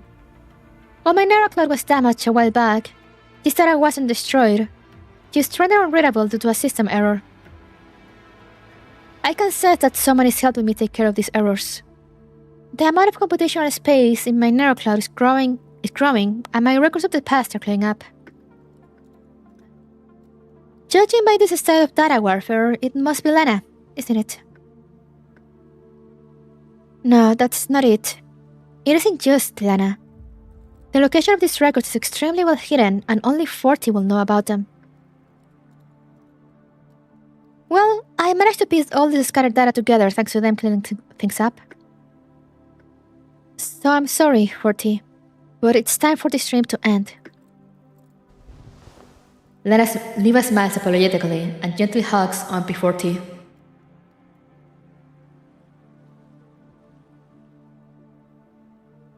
Alright then, if that's your decision, Leva. The air seems to go out of MP40 as she hangs her head and leans against Leva's shoulder. The crimson-dyed battlefield instantly vanishes.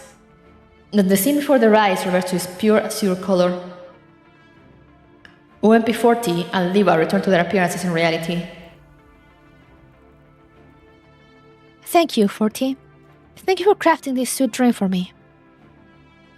I've really missed you all these years. I've always wanted to see you again and go vacation with you, to tell you so many things.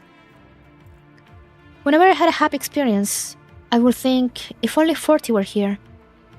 I had so many things I wanted to tell you, to talk with 40 about. 45. And so, at the start of this dream, I really was happy, because I got to see you again.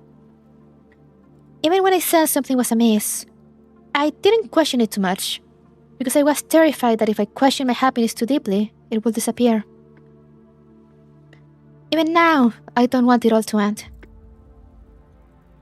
No, she's crying. Still, I have to go. I know someone else is out there, trying to break open this space. Someone is calling me, and their voice is getting louder and louder. The voice is calling me. Leva. You understand, don't you, 40? While I tried running away from that fact once, my present self no longer treats 40, as my only emotional crutch. As Leva, I have more reasons, new reasons to keep living, compared to when I was 45.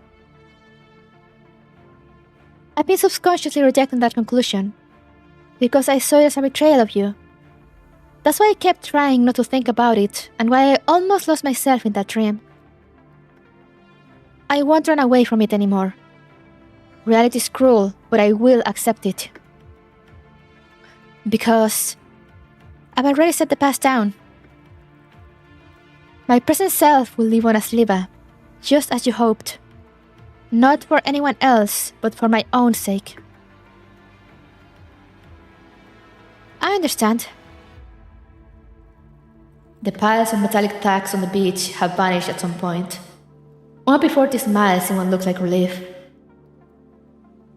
I might just be a guardian program, but my data was derived from MP40 after all. And I understand why 40 made this sweet dream. 40 tried to seal you away with this beautiful past. It will protect your NeuroCloud from erosion by the outside world, and also keep you from interfering with it. She also wanted to use this dream to see if you were brave enough to bid the past farewell. And now, I have your answer. This was quite unexpected. Turns out the present 45 is stronger than 40 now. Looks like the girl who was always cowering behind 40 has finally grown up. OMP40 smiles and gently rubs Leva's cheeks. Unable to hold herself back any longer, Leva sinks her face into the crook of OMP40's neck and sobs quietly into it. 40. As Liva sniffles, ripples begin running through the narrow space. The sky and sea roll and churn as the waves below their feet grow more and more intense. Soon, an old gun comes into view from between the waves. Looks like the seal is about to be broken. Come on, strike me down. Huh? Before picks up the old gun and places it in Liva's hands. I am still the guardian program of this space after all, and my duty is to keep you from leaving. I can't run from that either. So if you want to leave this place and figure out what's going on with 40 outside, you'll have to take this gun and strike me down. Not again! Stop!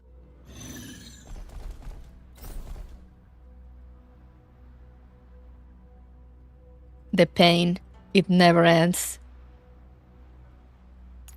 注意 Remember Operation Butterfly? Let's do it again!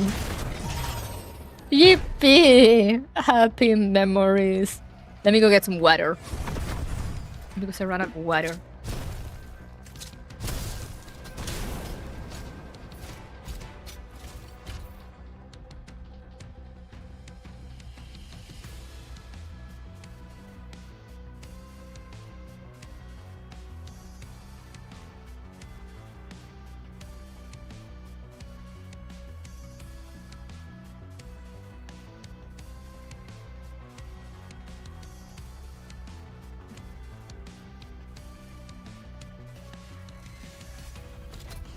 Let's let go of the past by repeating it.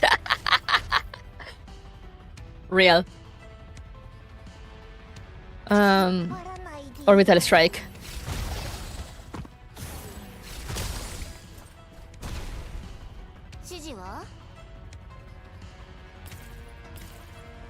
Damn, I'm gonna wait for enemies now. ってことないわ エンジン起動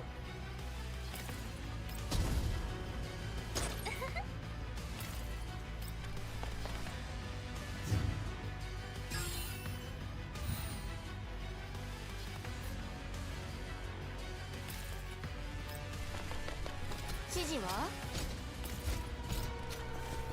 エンジン起動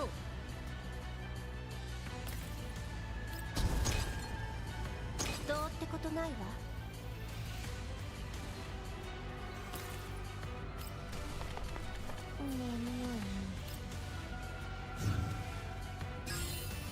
Operation Butterfly was so good that Levi keeps relaying it. Real. 訓練の成果ね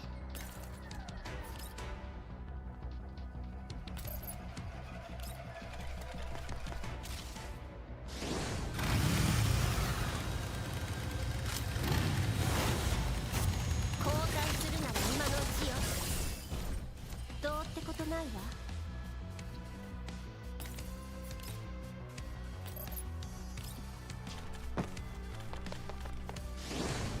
And we're done. 交換するなら今のうちよどうってことないわ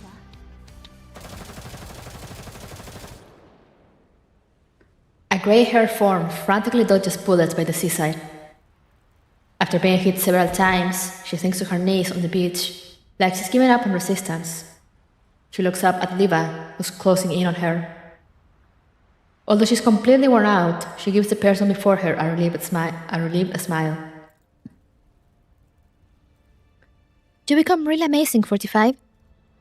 Looks like my mission is truly over now. Meanwhile, Liva has a focused look on her face as she slowly walks toward her, toward OMP-40. 40. After saying goodbye to you, I swore I'd become stronger and keep moving forward. I won't let anyone stand in our way until I completed our promise. I'll never forget 40, but I'm different now from how I was back then. As for 40's memories, they aren't a life preserver to save me from drowning, but a precious gem called hope.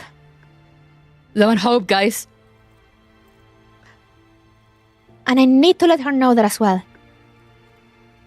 Yes, So do it. Shoot. The only way you can escape this seal is by killing me like in Operation Butterfly. Yo! Stop!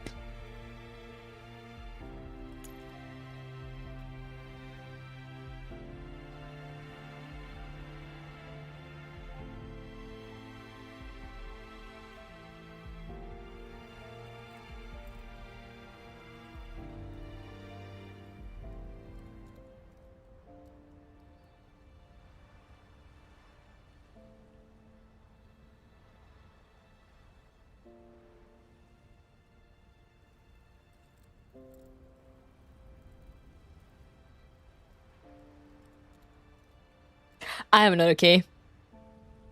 I am not okay. I am not okay.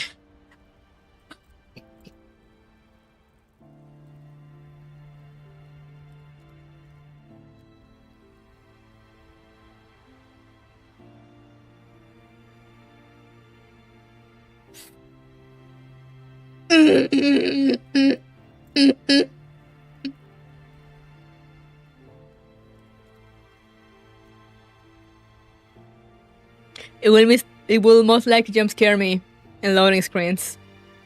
My god.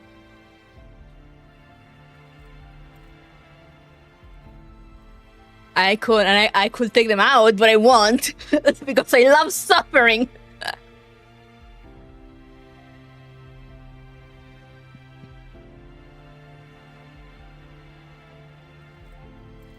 As she says this, OMP-40 suddenly grabs the muzzle of the gun and points it at her head.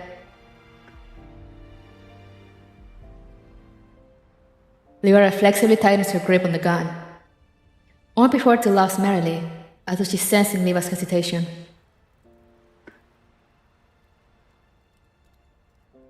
Go on. There's nothing to be afraid of. I'm just a guardian program. I'm not the real 40 or the simulated persona you created. So shoot me, 45. It won't harm anyone.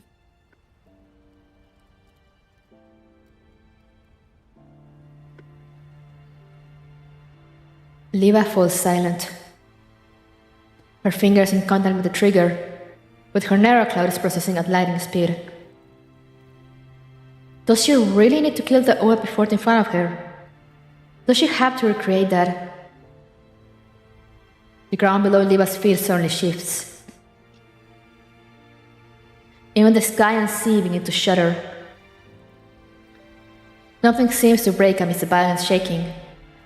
A hole in space suddenly appears on the coastline, and someone jumps through it, running toward Liva.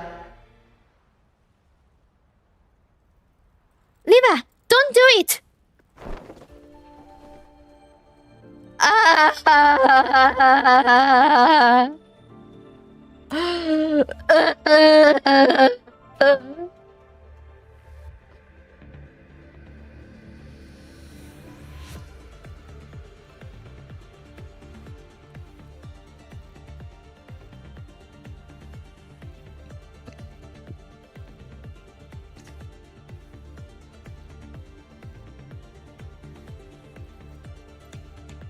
Not hope, family!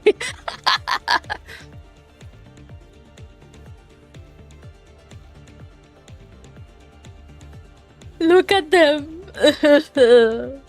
My babies. Lena almost trips over her own feet as she reaches Liva and pushes the gun down.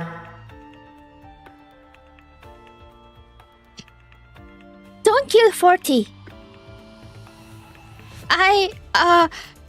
I saw everything on the way here. I saw your past. Everything you and 40 went through. I saw it all, both the good and the bad. Liva, there's got to be another way to break the seal. Don't just take everything on yourself again. I don't want you to have to go through what you did back then.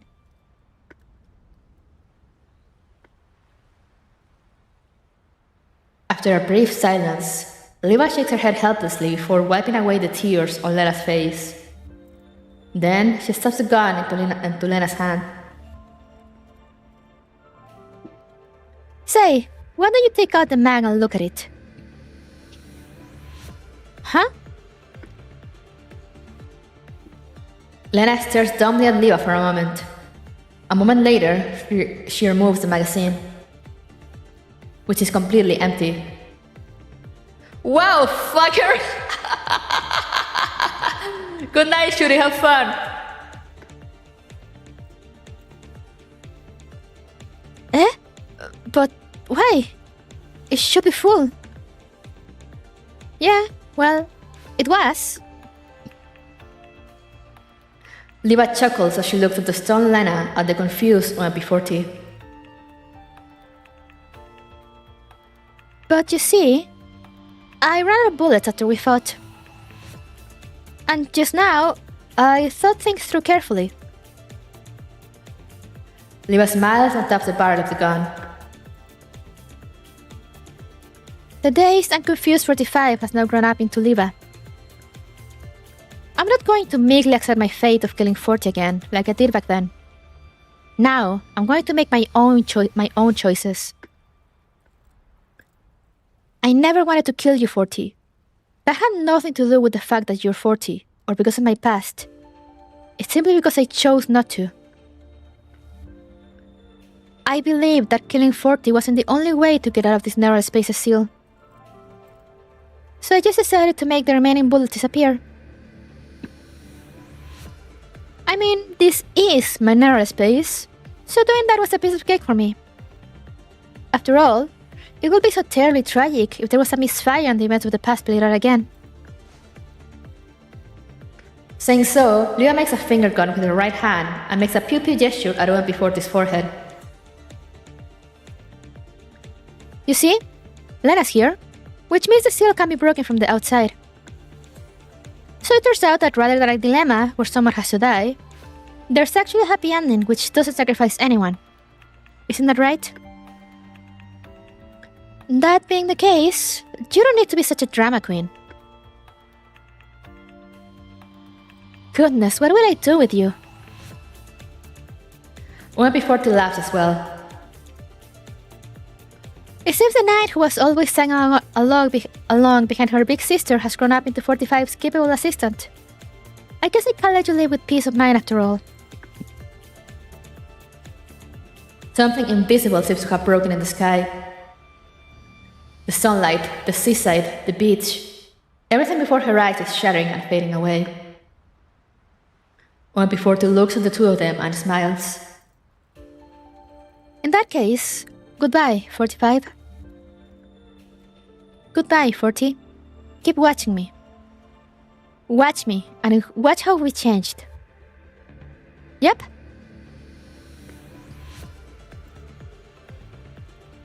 And if we get to meet again, call me Liva.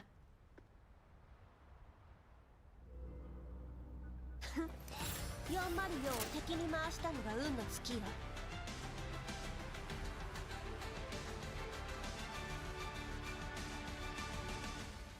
Crying, shaking.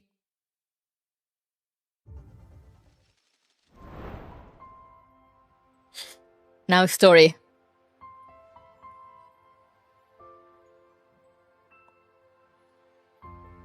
Man, this event has been a ride! What an ode, what an ode. Bipolar contagion. The virus and the protection program are one and the same, sharing the same code. Hey yo?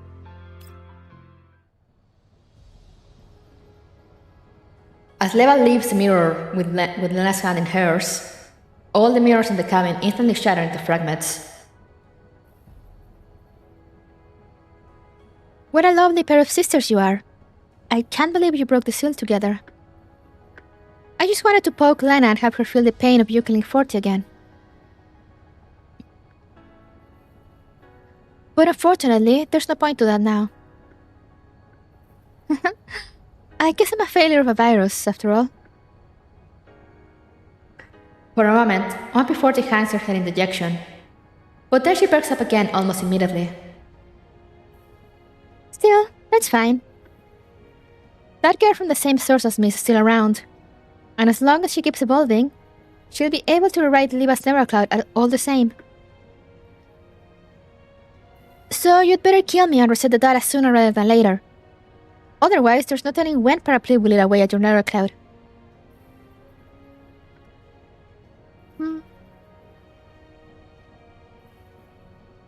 40. Do you really want us to kill you so badly?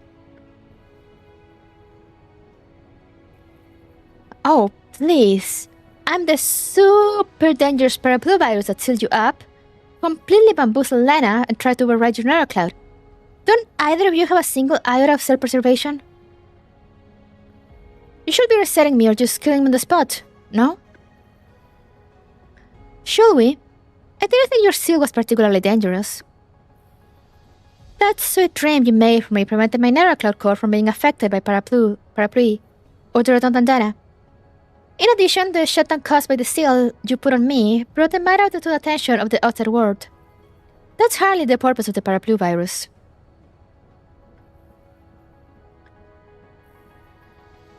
I didn't think you'd have this much trust in me.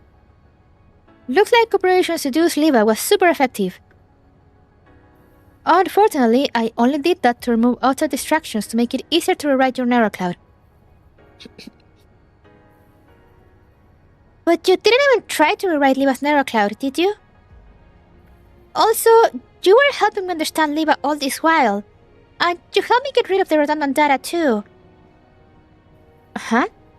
Did you forget who pushed you up that cliff? I suppose that happened, but the abyss at the bottom of the cliff led to the sea. I didn't fall into level 3 or anything. That was just because the narrow space was unstable. It's not like I was intentionally sparing you or anything. But if you hadn't told me where Liva was sealed, I wouldn't have been able to find Liva and break the seal either. You sisters really are stubborn. You're the stubborn one, aren't you, 1P40? From the moment you sealed me in level 3, you've been playing the part of what you see as a villain. Just because you heard about a one-and-done solution from Persica, you went off and put on a bad guy act. You tried to bait Lena and me to becoming the bad guys to facilitate your martyr complex. Damn! Called out!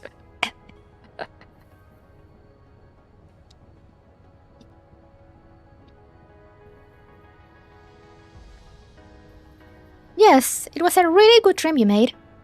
I actually lost myself in it for a bit. In the end, I still woke up. I did so because I knew that I needed to be fully awake and conscious for both the sake of the past and the future. 40. You forgot the most important thing. I'm no longer the person I used to be. If you're sitting there all smug because of that dream you wove, and because of that plan you thought was the ideal solution, then I have to say that the ending you wrote for yourself is complete, utter crap.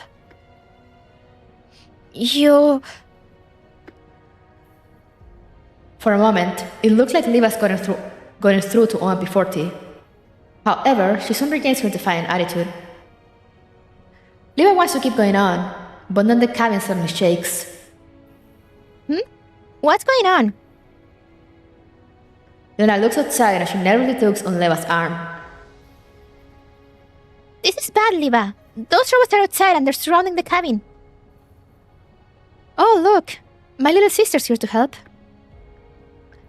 Looks like she's preparing to observe the final data source. I suggest you leave ASAP if you don't want to get eaten up. Liva shakes her head helplessly as she knows the look of relief on OMP40's face. What about you, OMP40? Are you really content to let her eat you up? That's my purpose. Why should I not be content with it? Have you forgotten what we talked about in my level 3? You said that you wanted the strength to help me out and to be a secret collaborator for me. You also said that you were mine alone. That you were 40's irreplaceable persona. You left a really deep impression on me that day you entered my level 3. As I recall, you used my visual models and viewed the world all day long. You refused to let me close my eyes, even though it was well past midnight and everyone in 404 had gone to bed. I think that's a level... Yeah, level 2. She left a really deep impression on me the day you entered my level 2. Because she can see. Even the darkest night has all sorts of interesting lights in it if you look hard enough. I remember that was what you said. Back then, you hated level 3 and its darkness so badly. Yet now you want to die and go back to that pitch black world? Is there even a point to bringing all this up now? I don't think... Explosion. The sudden explosion cuts Liva off halfway. More and more explosions follow, and the little house of mirrors shakes harder and harder. I can barely keep my footing. And those robots are closing in. However, Liva's attention remains focused on OMP40. She could not be any calmer if she tried. I don't believe that there's no way to deal with the paraplu virus. Just like how we managed to undo your seal without having to kill you. I don't want to listen to this. Can you just leave me here in peace? Oh, so you like peace, 40. Then why do you keep trying to chat me up every time I return to my narrow space? Because being alone is so boring. Also, that was then, this is now. Whoa, the roof's coming down. Liva, 40, let's get out of here or we're going to end up squished. If we go together. I'm not leaving until I bring 40 around. Liva holds a hand out to OMP40, a determined expression on her face. You... Liva, look out! As Lena calls out, the cabin ceiling beams crack and break, collapsing down on the two of them. Upon seeing Liva is about to be crushed, OMP40 throws herself at Liva. However, Lena is a split second faster, throwing the falling debris aside. Seeing the opening, Liva reaches out and grabs OMP40. It slings her onto her back and sprints for the exit. Peek!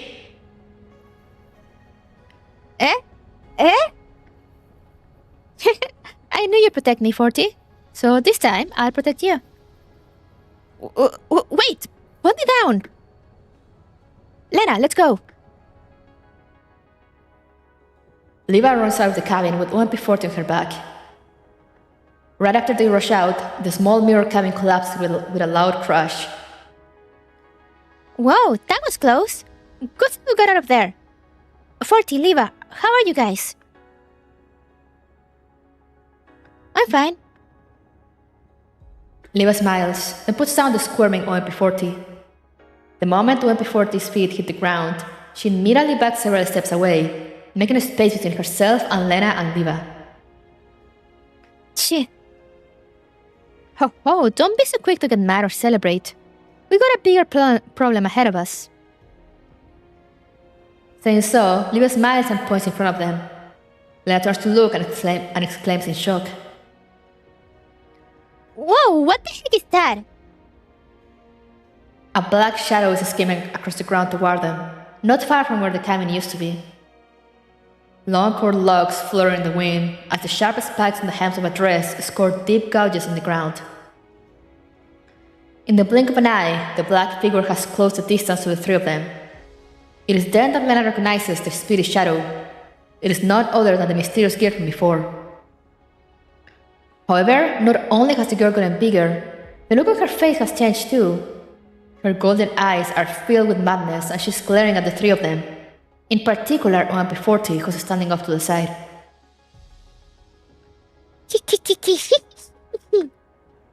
I've been waiting so long for this, and I'm hungry, so hungry. All of you will be delicious nutrients for me. I'm going to eat you all up. Yum, yum, yum, yum, yum, yum, yum. The girl giggles as she approaches the trio. Liva, 40, look out! Lena doesn't wait for the girl to get close before opening fire on her, but the bullet simply bounced off her. On the contrary, the girl passes between Lena and Liva like a phantom and appears in front of OMP40 with a whoosh. I miss you so much, big sis. OMP40 scrambles back, but the girl already has a firm grip on OMP40's arm. The girl's pale face, filled with longing, splits open savagely as she smiles in an innocent yet horrifying way. Tiki, I caught you. Come play with me, Vixies. Become a real part of the family. We'll rip them to pieces together.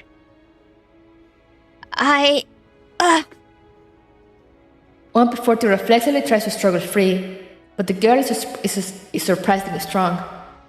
He doesn't give OMP40 a chance to struggle or speak. In an instant, her hair transforms into long vines that entangle OMP40 and drag her off into the distance. Kidnapped again. 40. Liva moves quickly as she sees OMP40 being taken. Lena immediately begins shooting at the girl too. However, the girl seems to be prepared for this, as a horde of robots rush in from behind her, surrounding Liva and Lena. Wow, this is bad. She's getting away. Take these bots out first.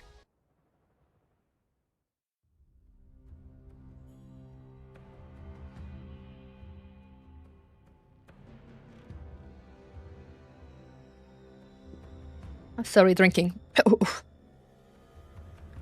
The vines coiling around her suddenly give way, and OMP40 hits the ground hard. Oh. OMP40 struggles to rise from the dusty ground, but then she freezes up. Countless data fragments are floating in the jet black sky. They swirl and gather, twisting high in the air like a cyclone. But after being drawn in and up, the countless fragments rain down again, their blackness shrouding the sky.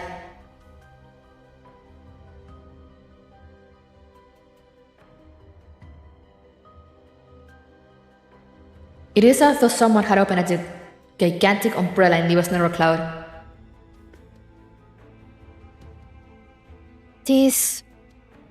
What is this?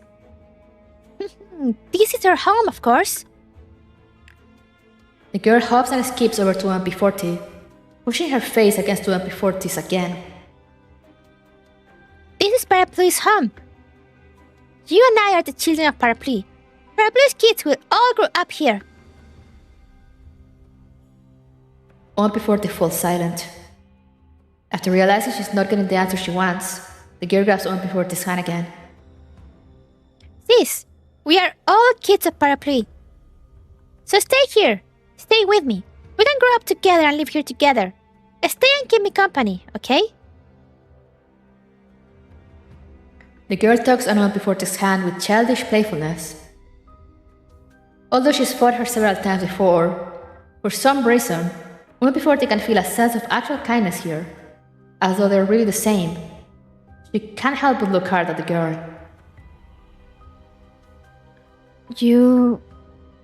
Why do you look different? Because I'm growing. I'll become more and more awesome as time goes by. What happens if I stay behind to keep you company? They will eat the two of them and become bigger and better. This place, this whole amusement park, it'll become our home. We can play together forever here. Then, what about the people who get eaten up? Eating them means eating them all up, turning them into bits and pieces. I'm so hungry, Big Sis. Come with me, we'll eat the two of them.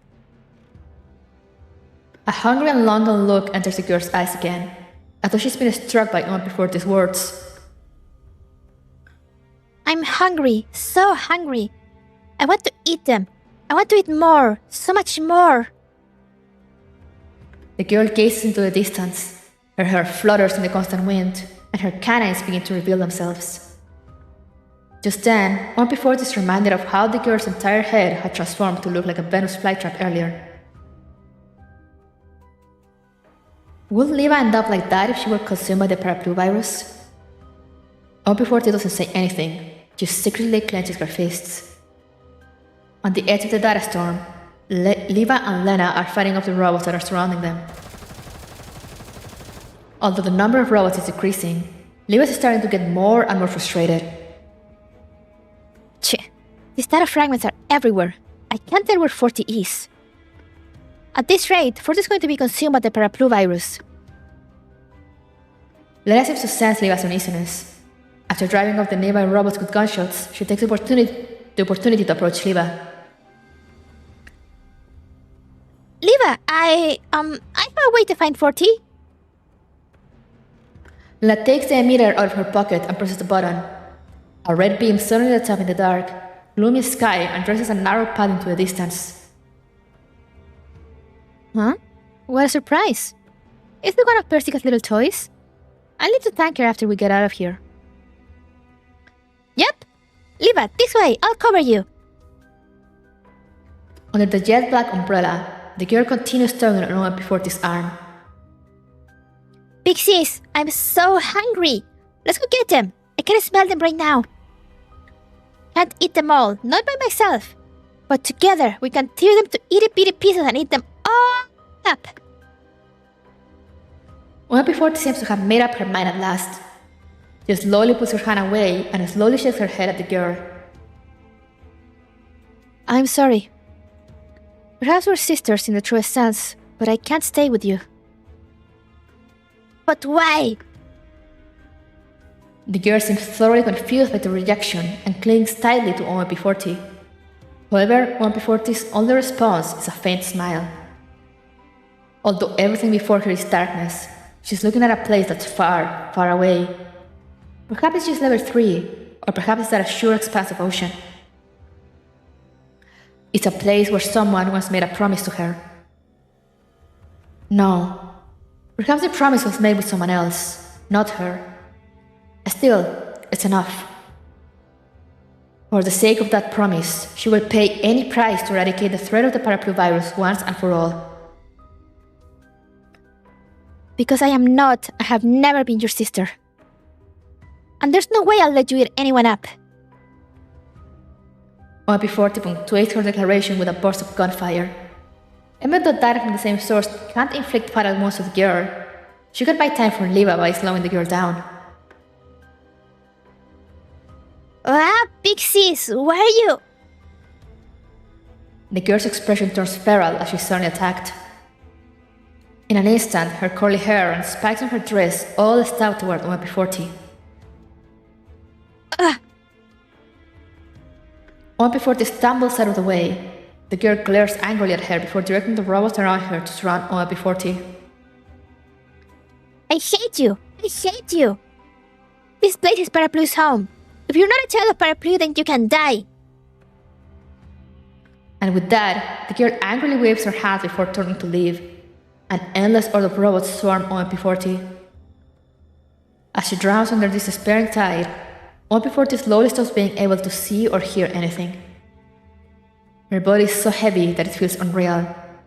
Perhaps she'll become myriad data fragments that will join the rest of the shards in the air, melding with that huge umbrella in the sky. I'm sorry. I guess I failed after all. Still, this is good. Now Liva won't have a reason to refuse the data reset anymore, right? Liva will be completely safe once the reset is done. As that thought fills her mind, OMP40 slowly closes her eyes. She knows the big umbrella in the sky isn't a distant thing anymore, as she surrenders herself to the darkness around her with a sigh of relief. In the darkness, she imagines she can hear the girls giggling again. However, the laughter is soon interrupted by the sound of gunfire. A bright light clears the storm away and vanishes the darkness around her. 40! We're here to help! 40! OMP40's eyes snap open. A little point of intense light shines through the furious storm. Behind it, Liva and Lena are forcing their way in, guns blazing. Liva, over here! Yep. With Lena covering her, Liva guns down all the robots in her way. Don't let the door hit you on the way out. Phew! And bye-bye to the ones on this side too. Liva, I can see 40. She's over there. 40! 40! In the distance, Lena waves to OMP40 while gesturing for Liva to approach at the same time. Why are you doing this? OMP40 goes stiff. She can't stop herself from yelling at Lena and Liva. Liva, Lena, stay back! The paraplu virus is out of control. If you stay here, it'll devour your narrow clouds. However, Lena and Liva ignore OMP40. Instead, they continue shooting and advancing. We're almost there, 40. Just hang on. Soon, the light of their muzzle flashes illuminates the ground in front of OMP40. Liva and Lena finally break through the swarm of robots and run over to OMP40. The two of them are covered in wounds from the fighting up till now. Lena lays down, covering fire for Liva as the latter reaches a hand out to OMP40. Won't you come with us? Lena and I won't be able to last for long if you keep dragging your feet. Why are you doing this? As she looks into Liva's resolute gaze, OMP40 bursts into tears. Why won't you and Lena just give up on me, even after everything that's happened? All you had to do was just leave me here and then leave me along with the rest of the virus. It would have solved all your problems. Wouldn't that be better for everyone? You could have finished this just by leaving me behind. I was never meant to exist in the first place. I'm just a ghost who stole the identity of 1P40. So why are you treating me like this? Why can't you just put an end to everything? Hearing that just pisses me off. Before Liva can reply, Lena is already shouting so loudly that her voice carries over the gunfire. Isn't it obvious, 40? We're not giving up on you because we're family. Even if you're a ghost, you spent 10 years with us. That makes us family. We're family? Yep. Liva walks up to OMP40. Her hand curls up into a fist, and she bumps it against the virtual 40's palm. We aren't just roomies, you know? We're friends, family, sisters even. Maybe 1P40 isn't the best name for you, but we're still sisters in name and in fate. So I will never, ever give up on you. Now it's time to go home, so let's go. Once again, Liva grabs OMP40's hand. Lena is clearing away the enemies in front of them. Tears stream down OMP40's cheeks. This time, she finally takes the hand that's offered to her.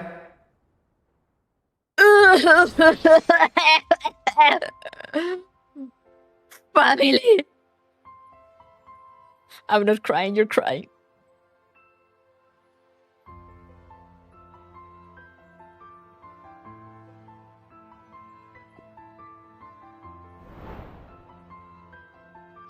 Yeah.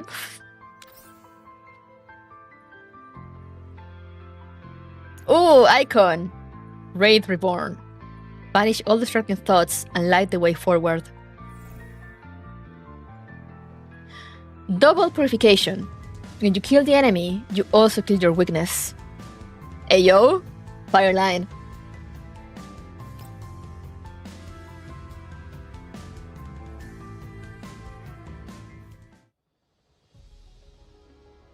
Liva, 40, over here!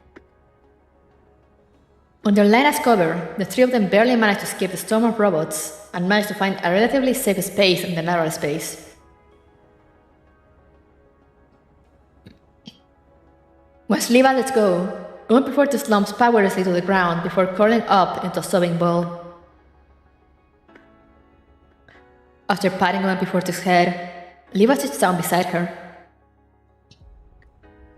40. You know, while I did treat you like 1P40 at first, I found myself depending on you. After all these years, you're not a substitute 40 anymore. Right now, to me, You're somebody in my narrow cloud who's always kept me company. Cared for me. Someone who's very precious to me. No matter how convenient resetting my August system will be, I can't accept it if the price for that is sacrificing you. After I lost OMP40, I promised myself that I will never give up on my friends.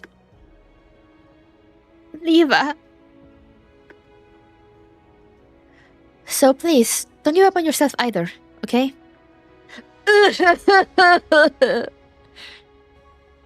Liva squeezes OMP40's hand. And besides, you never really wanted to die, did you?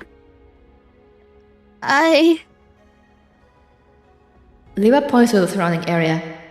While it's in ruins now, they can still make out the multicolored amusement park grounds.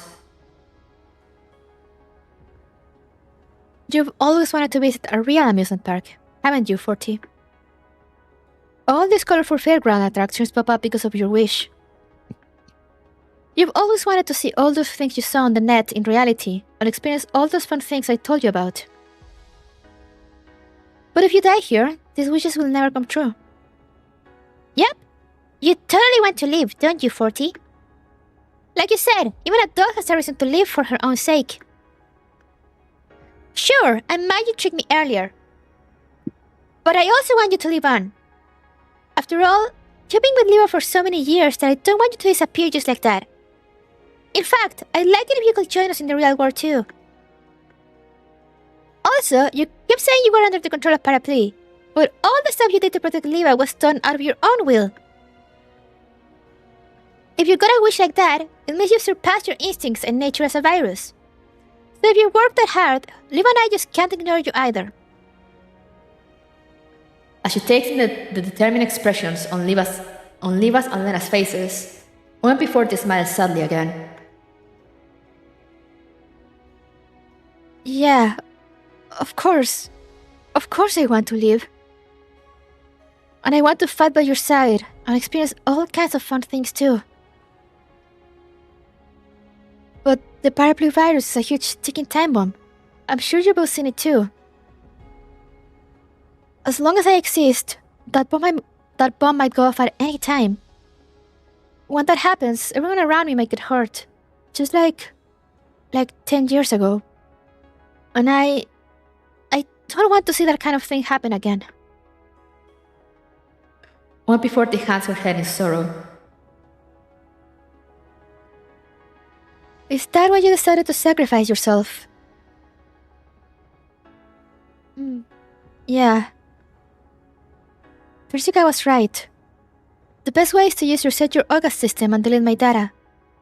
That will permanently remove any risk the virus might pose to you.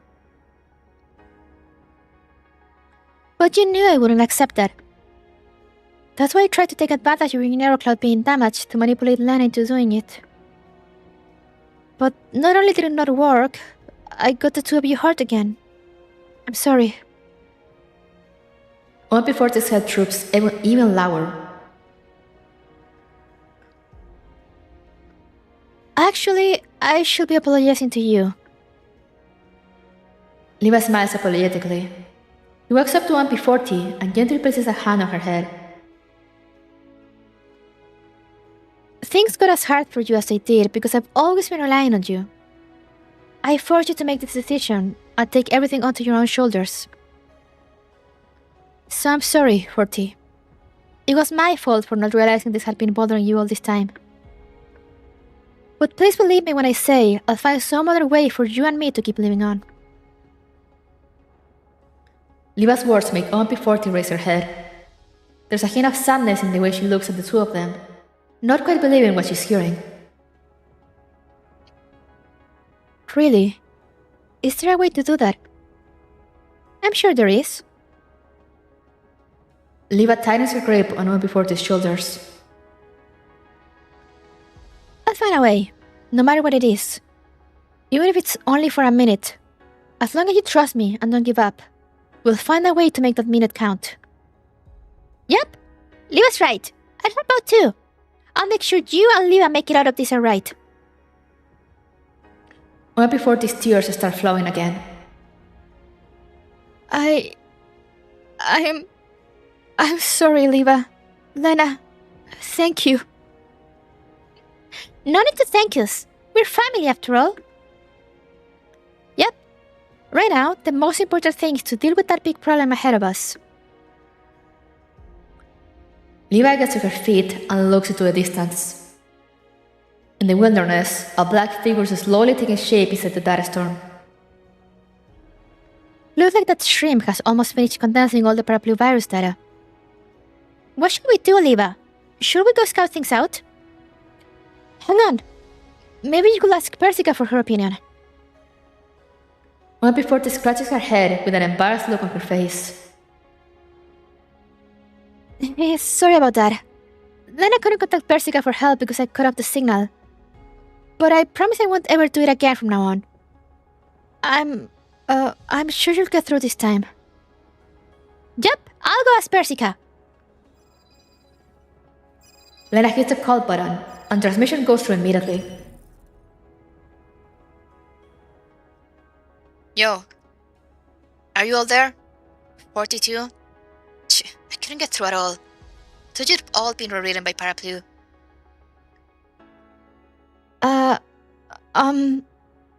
Persica, I'm sorry, We'll talk about 40 later. Persica, we need your help with something. I bet you do. Let me guess, you're going to deal with the Paraplu virus. I bet you do. Yep. So, what's the situation now? I'm picking up dramatic changes in the new persona spawned by the virus. What happened to her? Is the viral data starting to fuse together? She seems to have absorbed all the junk data. We're concerned about approaching because it might affect 40's data too. Yeah, if we let her go like this, Liva and 40's neuroclouds might get overridden, right? How should we deal with her? Got any ideas? Let me think. Actually, looking at this data gave me an idea. But I'll need a volunteer to do an experiment. Persica glances meaningfully at OMP40. Huh? What do you want from me, Persica? Get experimented on.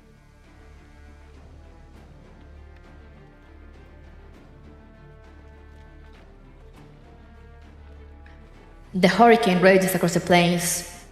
OMP40 weaves between the wandering robots as she heads straight for the eye of the storm.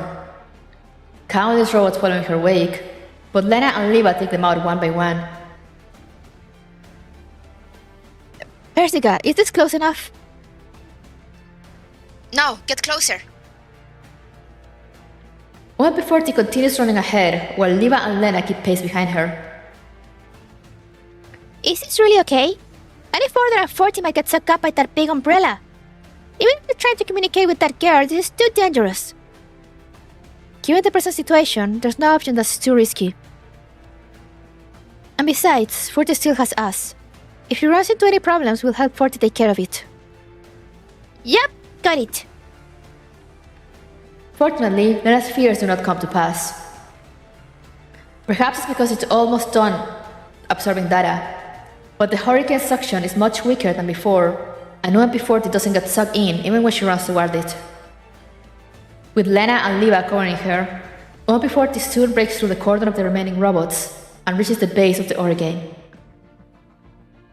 Countless data fragments are coming together in the grey sky. Between them, a huge, creepy dark shadow is taking form. It seems to be the girl from before, but it seems somewhat different. OMP40 raises her hands and waves frantically toward it. Oi! Hey! The shadow in the sky shifts as though in response to OMP40's voice. Don't you want to be with me? So come with me. OMP40 points at herself and then at the shadow. I can keep you company. We can be together. The floating shadow remains silent. Hello? Can you hear me? OMP40 starts waving her hands frantically again to get the shadow's attention. This time, the shadow finally seems to get OMP40's meaning, because it slowly approaches OMP40.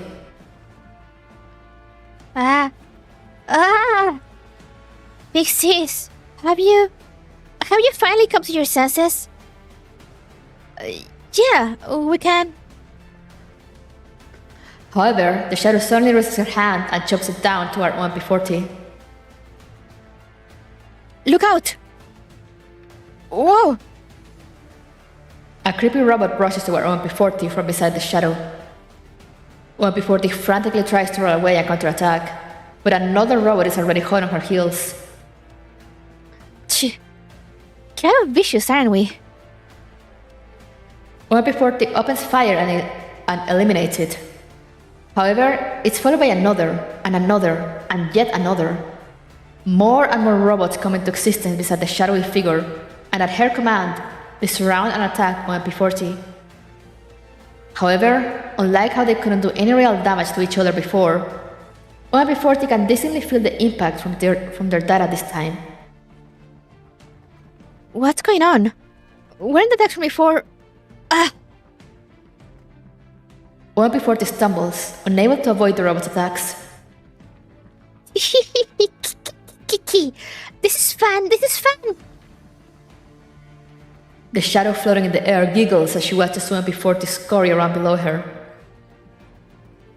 Do you like it? I prepared the street just for you, my ex-sister. Unfortunately, you rejected my invitation. That means you can join them in my belly as food. Huge black spikes of data fall from the sky, plunging toward OMP40 as the robots attack her. Oof! OMP40 barely manages to evade the spikes, but then the robots attack her again. 40! Persica, how much longer? Hang on. I'm still analyzing her. Liva, Lena, stop supporting her and back off. Let 40 handle this by herself. 40, keep drawing the gear's attention. But isn't that really dangerous? Got it. OMP40 fires her gun as she engages the attacking robot by herself. But just as OMP40 clears away the enemies around her, more and more robots fall out of the sky. While she's still shooting, OMP40 is starting to look visibly worn out as the robots continue attacking her from all sides. There are several times when they just barely miss her. 40! I'm fine. Don't worry about me. Lena watches nervously from the side, and she almost makes a move when OMP40 is nearly struck. However, Persica yells at her.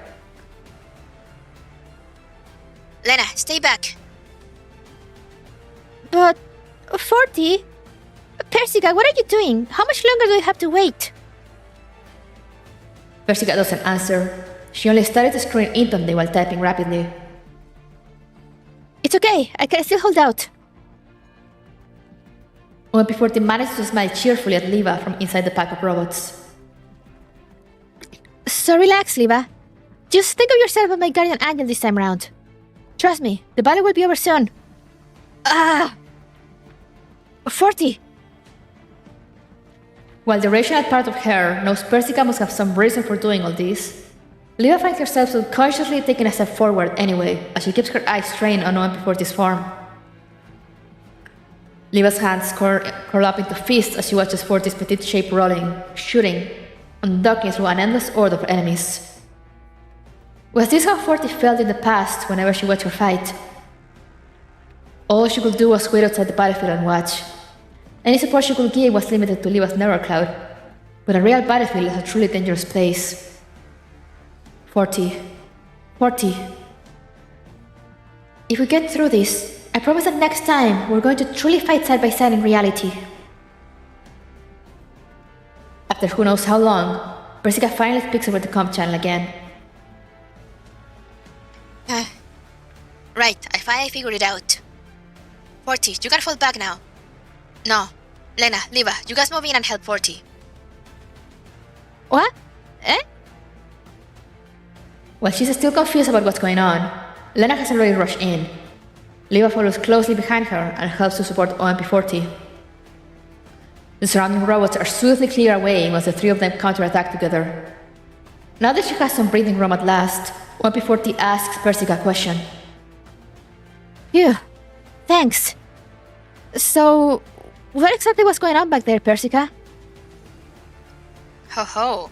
It's the paraplu virus binary mechanism. Lima and Fortis' actions ended up activating the paraplu virus's binary mechanism. Binary mechanism? What's that? Simply put, the paraplu virus got a hidden base layer mechanism. The baseline command for the paraplu virus is to rewrite the host neurocloud. If the rewrite is successful, the virus command will keep running. In other words, if the previous batch of instructions terminates unexpectedly, the paraplu virus will issue a new command to replace the old one.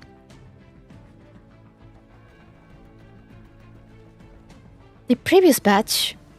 Are you talking about 40? Yep. Yup.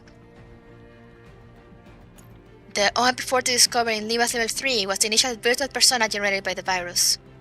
This persona was supposed to override Liva's neurocloud, but it unexpectedly ended up inheriting Fortis' personality, and its mission became to protect Liva. Therefore, the neural rewrite was temporarily halted, and Liva could coexist with this virtual persona. However, after Liva was attacked and her neurocloud was damaged, the excess redundant data generated a second virtual persona from the paraplu virus. In other words, that girl.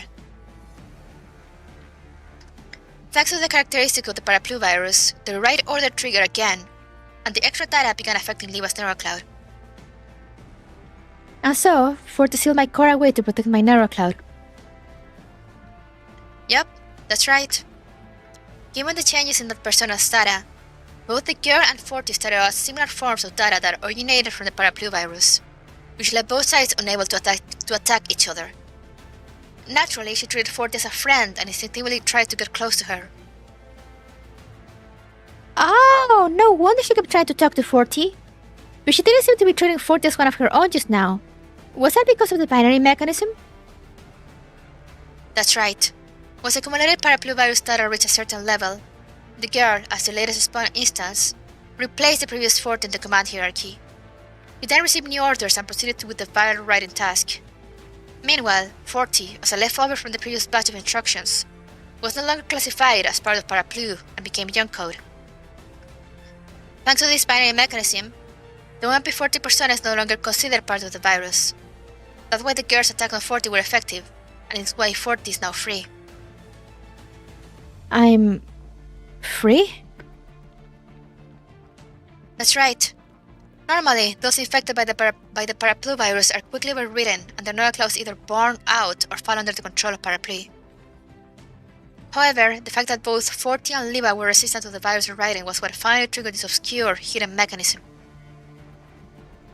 In any case, all this was thanks to your efforts. Well, they do say that so-called miracles are the result of accumulated hard work. Is that what you meant, Persica?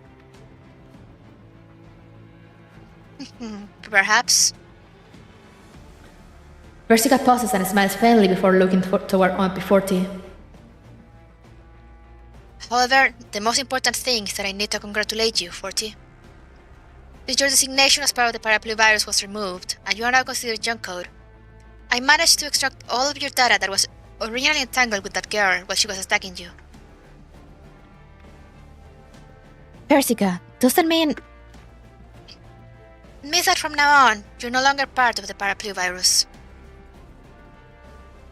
Eh? Wait, really? Then, does that mean 40 and Liva are... Yup, it's exactly what you think. Once you get rid of that bratty persona, the part of Liva's neurocloud taken over by the paraplu virus will be completely cleansed.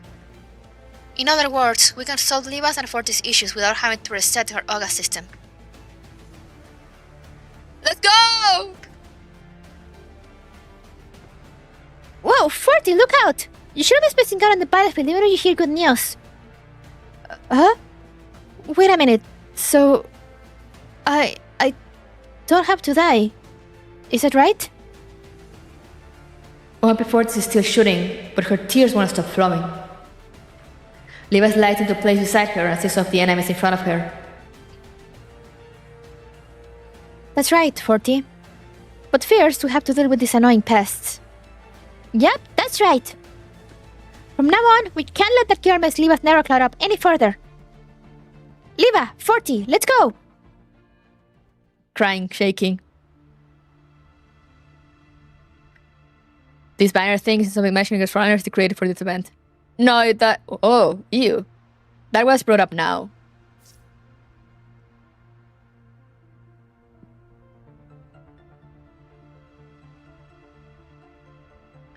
Liva, will we really be able to see the ocean when we reach the outside world? Sure we will. However, we have to deal with this problem first. Yep. Okay.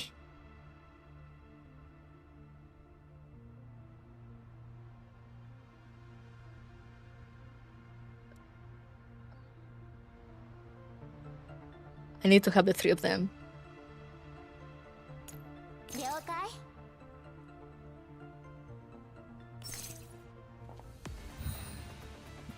逃げちゃダメだよ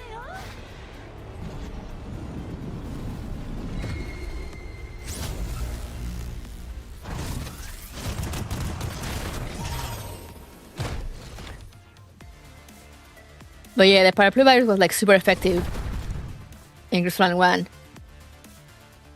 So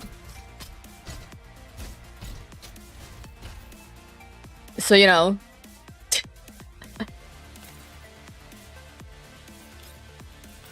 get pile driven. So like, you know, it's not like it doesn't make sense or anything, because before the paraplu virus just destroy things. 指示は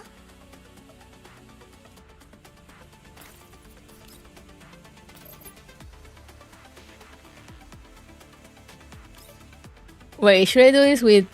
やるぞ I should do it with 40, right? I feel like I should do this with 40.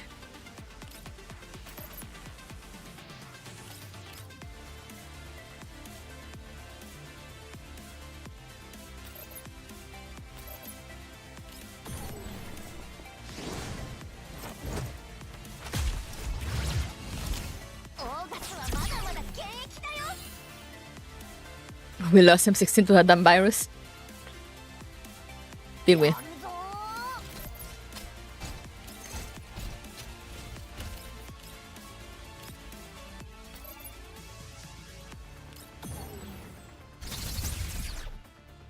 ちゃんと見ててね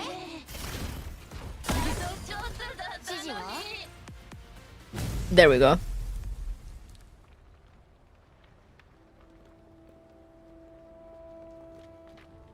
The only cases where this could even have triggered are 45 and 4 and a star. And I forgot hers put in another body and a star's paraplu got eaten by Dante. Yeah.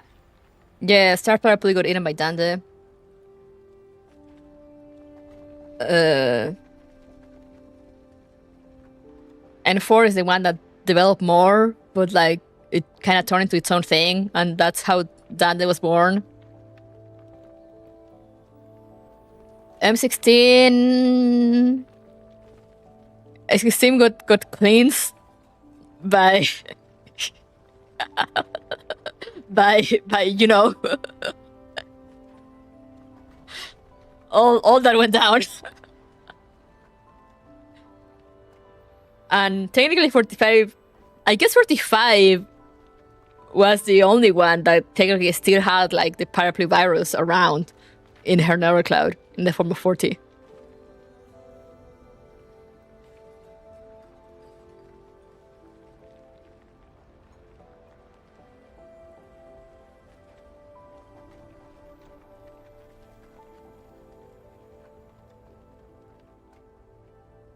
The huge, sinister shadow shudders from the trio's combined attacks. In the end, it swiftly crumbles into myriad small fragments that rain down on the narrow space. As the rain fragments falls, that creepy savage form returns to its original form. The gear looks at MP40 and lunges at her with fangs and claws bared. Likely Mercury in the Lion, my guess? What do you mean your guess? That literally happened in the story.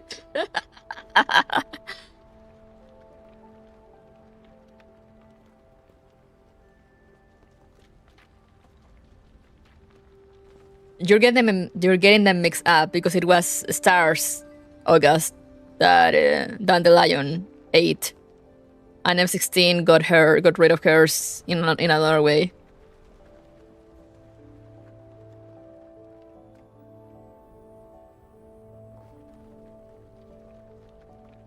I love how I gave 15 can just follow up like that. Yeah, that's so funny. That's so good. Ah, why? Buddies, I hate you all. I want to leave. I want to. Before she can finish speaking, the girl's body completely disintegrates into data fragments. They sparkle like mirrors before transforming into thousands of butterflies that flit lightly through the air. OMP40 numbly reaches out and touches the butterfly-like fragments. They feel cool. It's like touching the lingering remnants of a storm that has spent itself, or someone's tears. Ah, Alright, congratulations are in order now, 40. The problem that's been bothering you and Liva for so long has been solved once and for all. Her August system doesn't need to be reset. I'll do the final cleanup in a bit and get rid of the remaining paraplu virus data in Liva's neural cloud. This might cause your neural cloud signal to vanish for a bit, but once it's done, you can exist as an independent neural cloud and continue living with the others. Provided you're alright with it, of course. OMP40 stares dumbly at the communication screen. She opens her mouth as though she's about to speak, but nothing comes out. Oh? You haven't realized it yet. 40. I finished marking your data.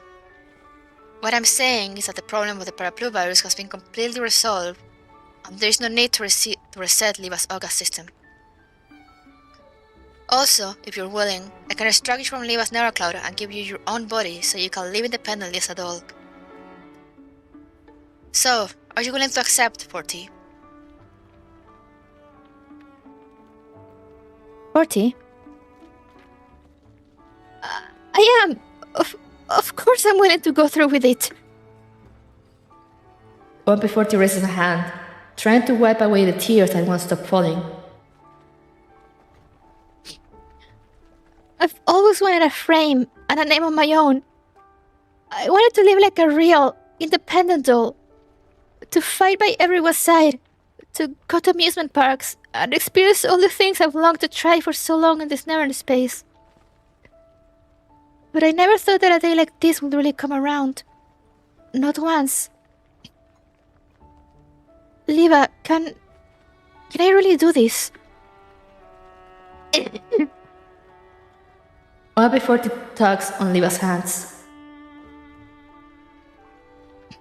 You made me in the past and gave me the identity of OMP40's ghost. But after I leave your narrow cloud and get my own frame, I won't ever be the OMP40 of the past, right? And I won't be able to share support with you from inside your narrow cloud like before. Will it really be okay for me to exist like that? As a real me, and not as a substitute for OMP40? Is it really alright for someone like me to live in the real world? Of course it is. Liva smiles faintly. The truth is, I've probably been looking forward to this day more than you have. 40. Both you and the real OMP40 are irreplaceable to me. And I don't want to lose any more of my friends. Well, I already said goodbye to OMP40 in that beautiful dream just now. I hope that going forward, you'll continue to travel with me.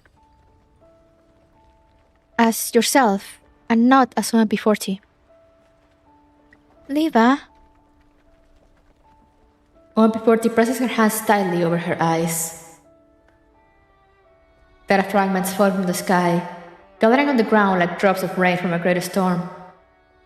Then they slowly come together into a digital ocean of the clearest blue, its azure wave slapping around Liva's and OMP40's feet. Looks like all the redundant data has been completely fragmented. I can fire up the clearing program now. Eee! Why is she screaming?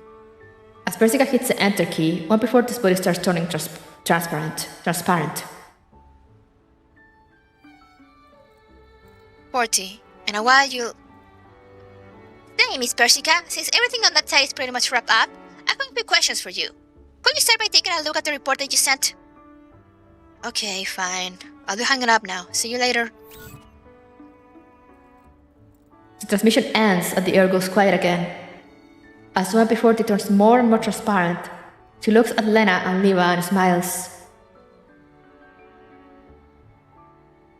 I didn't expect that I'd really get a chance to start a new life like this.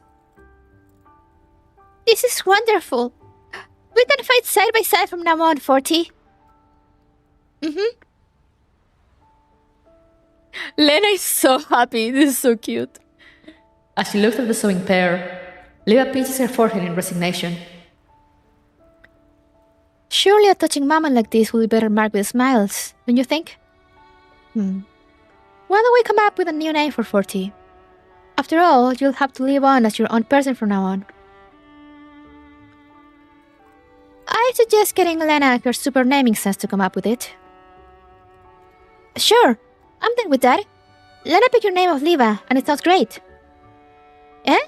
Really? Do you want me to choose your name? I mean, both the past 40 and the present 40 are really important to Liva. So is it really appropriate for me to do it? Oh, I don't think it's inappropriate at all. Liva gently knuckles Lena's forehead. When I almost lost myself in that sweet dream, it was the name Liva that brought me to my senses and told me that I was no longer OMP45, stewing in my past. The name Liva is a precious gift from you, Lena. So I want you to give the same gift to 40. Liva? I love them so much. Lena's tears fall unbidden as she gets her Liva's smile. Was I really that important to you, Liva? Oh, they're using the dump cuff. Of course, you little dumpcuff. You've always been my precious little sister who's been supporting me all these years, after all.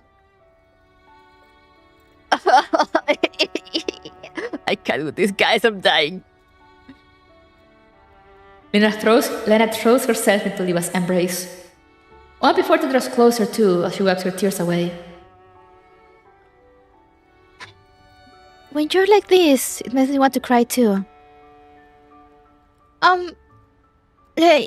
Lainey. Eh?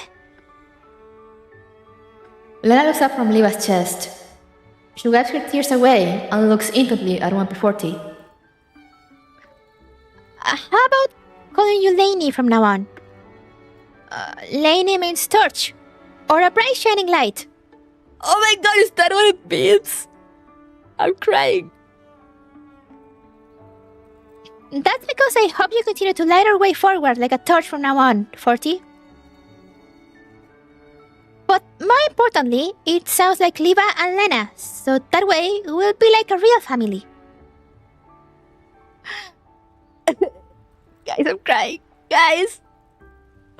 I like the name more after she told us what it meant. Yeah, I mean, I never had any issues with the name, but now I'm just like...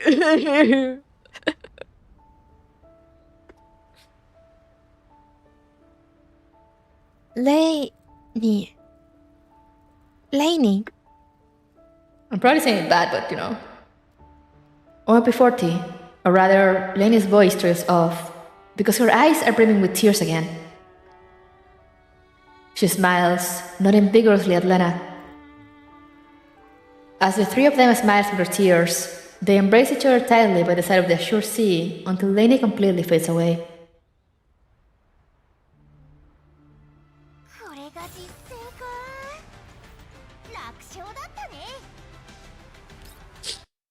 I am destroyed.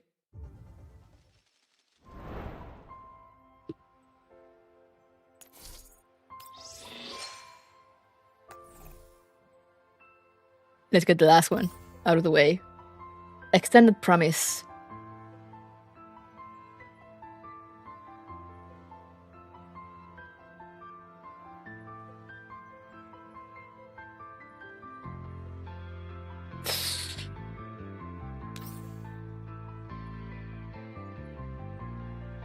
Pig family. Actually, give me a moment. I'm sorry. I just really need to go to the bathroom.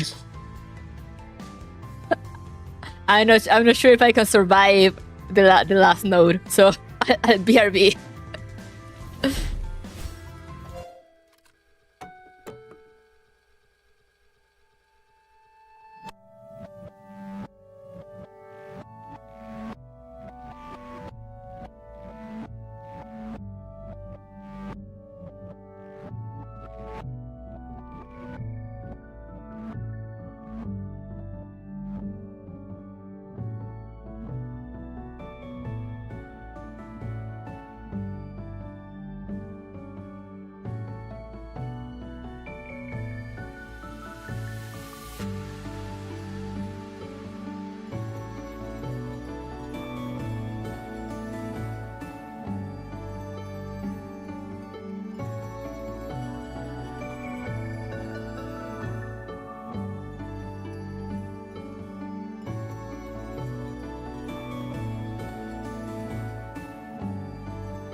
Alright, guys, I'm back.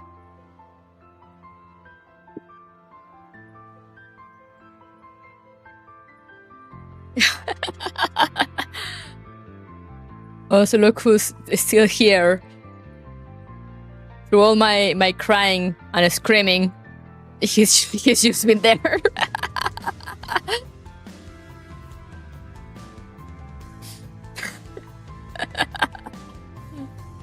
Hey, Juancho. There's something I was a little confused about that I need to ask you after this one. Alright, your thing. Your starving baby can't move. I've been here screaming, crying, and he's just been there honkshu me.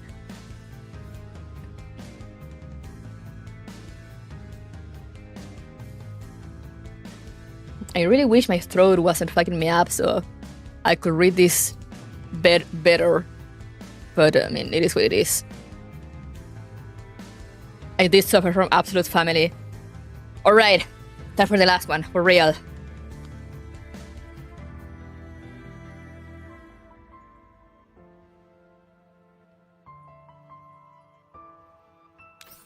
Extended promise. No matter how the system logs are overridden, the progress from the past will always be preserved. Oh hey! Hello, Commander. I heard Liva's neurocloud was damaged after that encounter with the mysterious doll in that underground lab. How's she doing now? You heard about it too, Commander. Kalina smiles and gives me a practice nod. Don't worry, the matter's been settled. She's getting her new frame debugged over at Leibniz Place. Liva said yes to changing her frame? Yes, she did. If you're interested, why not head down and see for yourself? Kalina puts me through to Leibniz. Leibniz is in a lab where she's tidying a bolt for Liva, who is inside a maintenance capsule. Colin, what did you hear out of nowhere? Leibniz, the commander was concerned about Liva. Could you put her through? Sure thing. Leibniz turns the communication screen to Liva. She looks at me and waves with a smile. Yo, Commander. It's been a while. How does my new frame look? Liva rotates her arm, and Lena frantically pushes the doll from beside her. Hey, Liva, don't make any big movements. The debugging isn't done yet. Still, your new frame looks really cool. What do you think, Commander? It definitely looks more stylish than before. As I run my eyes over Liva's new frame, I notice something in the distance, far behind the maintenance capsule. A doll who looks very much like Liva is standing there, talking to Persica. For some reason, she seems a little familiar. The doll seems to have realized that I'm looking at her, because she stood in front of the screen and waving merrily at me. Hi, Commander. It's been a while. No, that's not right. I think this is your first time meeting in real life. Our first time? In real life? Oh, you must be... Allow me to introduce her. This is Lainey. She's been living in Liva's neurocloud until a couple of days ago, when she was separated from Liva by Persica. So that was you. It really has been a while. How does it feel to have a body of your own? I feel so happy being able to meet everyone in real life. Unfortunately, I'll have to say goodbye to everyone and go back to the lab with Persica. So soon? Yup, I'll be bringing Lainey back to the lab. Persica strolls over with a coffee in hand. I didn't even want to come all the way over here to pick her up. But then down the line went on about how we couldn't let a Noga system doll run around unsupervised. Still, speaking of Tante Lion, she's been contacting the Elmo pretty frequently as of late, hasn't she? Hey, would you be interested in taking Lainey in? You've got Tante Lion keeping an eye on the Elmo, so why not let her stay there for a bit whilst her neural cloud and frame stabilize? Huh? Can I do that? I saw all kinds of things about you when I was in Liva's neural cloud. I'd love to visit the Elmo if I got the chance. Wow, if you're going to visit the Elmo, then I want to go too. Liva can come along as well, right? That way, we three sisters can all be together again. If I go as well, won't our poor Callan be stuck doing all the work by herself? Oh, yeah. Then I guess that's a no-go. But I don't want to be separated from Liva or Lainey or Callan or the commander. Can't we all just stay together forever? Ho-ho, we'll be meeting up in Liv soon enough. That'll solve most of your problems, won't it, Lena? Still, sending Lainey over to the Elmo is quite an interesting idea. What do you think, Commander?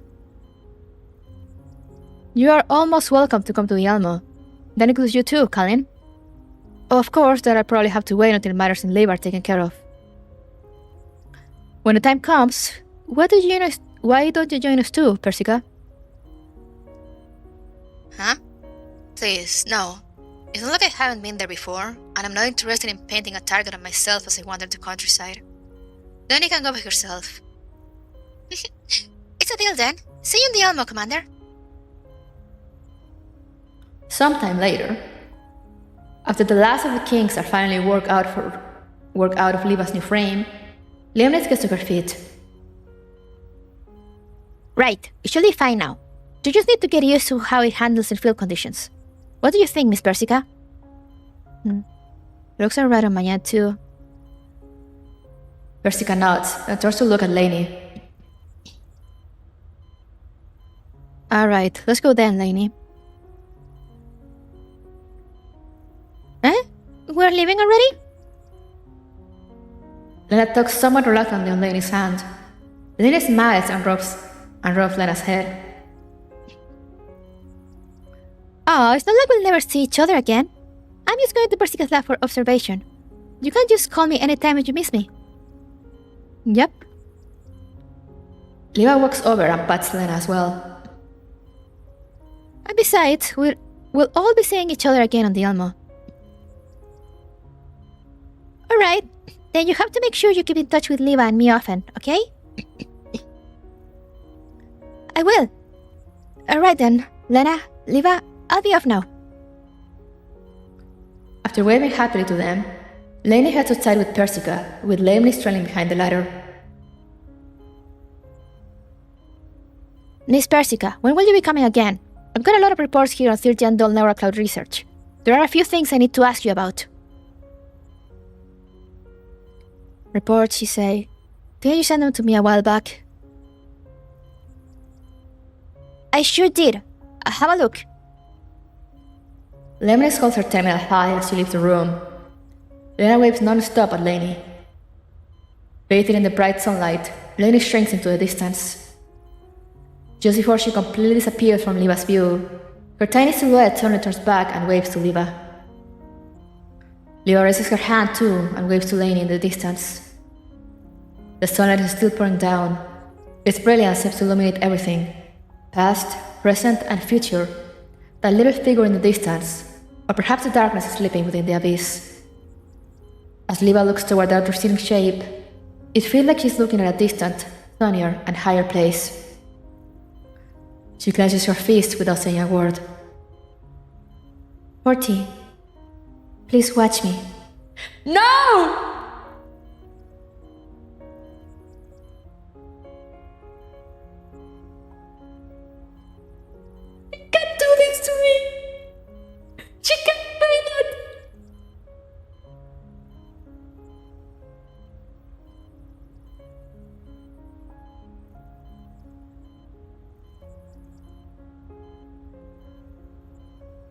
Let me cry about this to my friends. Where are my girls from my friends?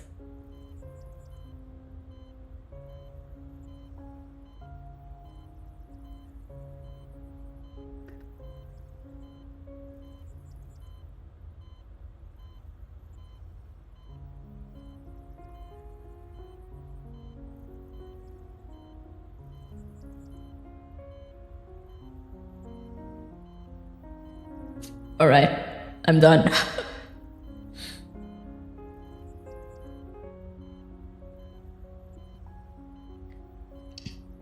Forty, please watch me. I'll make sure I keep the promise I made with you.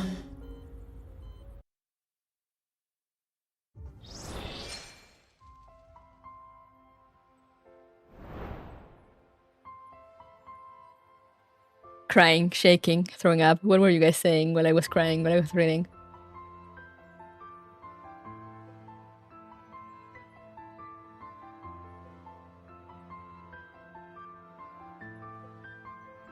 I can totally tell the difference of what? Oh, between Lainey and Liva?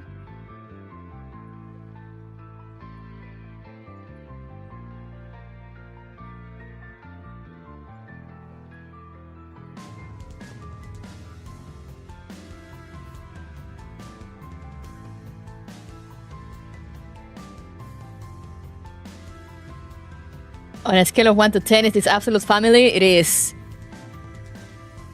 It is absolute family. And that's Breaking Butterfly. Does Liva still have a second August core in this frame? No. She shouldn't.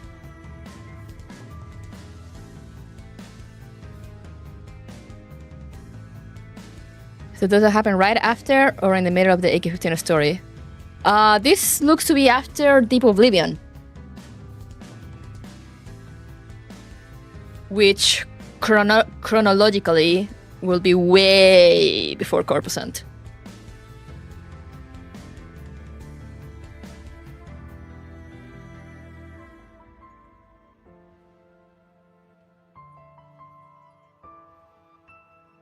I had to go down memory lane the past few days in deep dive and polarized light to refresh my memory on MP40 and MP45 lore. Good. First, you can mention the core doesn't need a persona though. Yeah, but that was because of...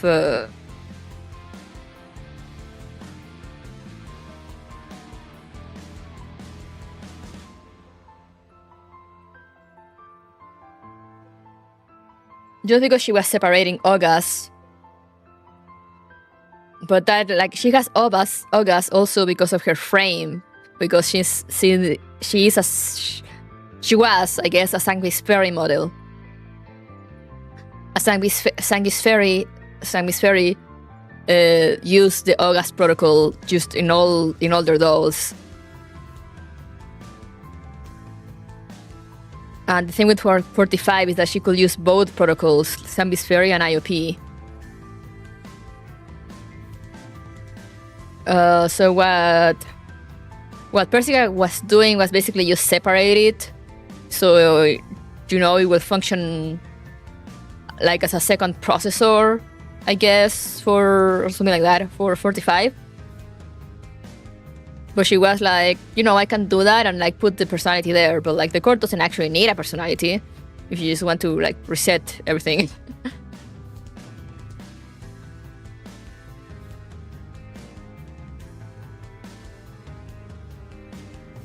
Yeah, from what it seems is like it gets confusing because they don't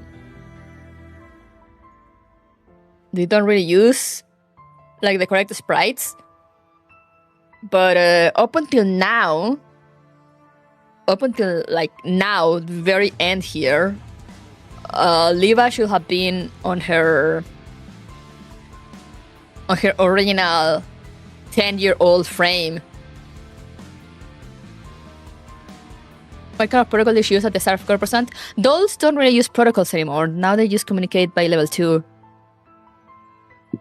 They kind of got rid of the whole protocol thing. But before IOP, it was mentioned. I can't remember when it was mentioned. Because at one point, like, comms were failing as Soma brought it up. But IOP dolls used to use the Sinar protocol. IOP dolls use the Sinar protocol. Was it IOP or was it just Griffin? I don't remember. But they used the Sinar protocol, and Sanguis Fairy used the August protocol, which was basically... I mean, August later on was revealed to be like a whole bigger thing. But the way those used it was basically a method of communication. So August protocol dolls August dolls will use the August protocol to communicate with each other, and Griffin dolls use the Sinner protocol to communicate with each other and like send each other information and whatever and all that. And yeah, there's Dreamer Destroyer, MP40 and MP45 models made by Zombies Ferry that were dual protocol, so they could use they could switch between August or Sinner protocol.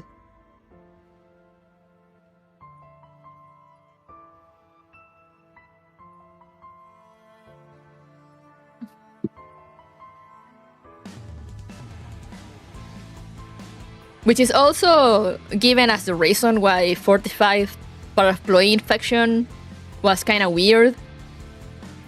Like, it took a while to activate. It took like a year before it actually did something for her.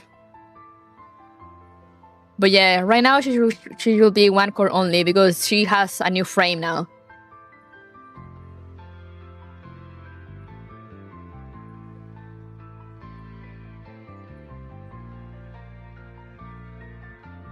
Did I have a question for Juancho? Did I?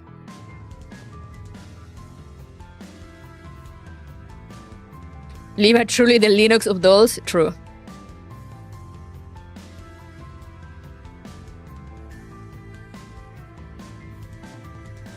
What was my question?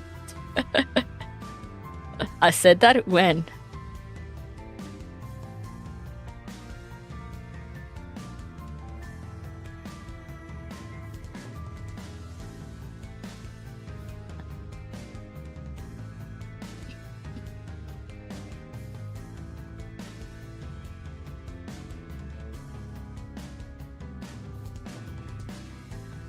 Yeah, she was the only one she was the only one spared from Parapluie, but then got infected during Cube. But the virus didn't actually do anything until the events of Deep Dive. You said Juancho later have a question? I don't think I said that. You must have misheard.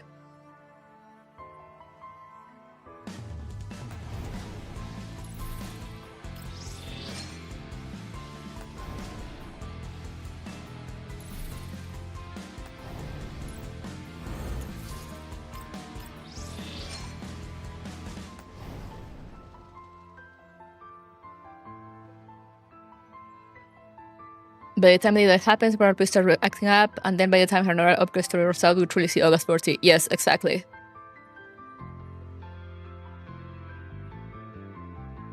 Exactly.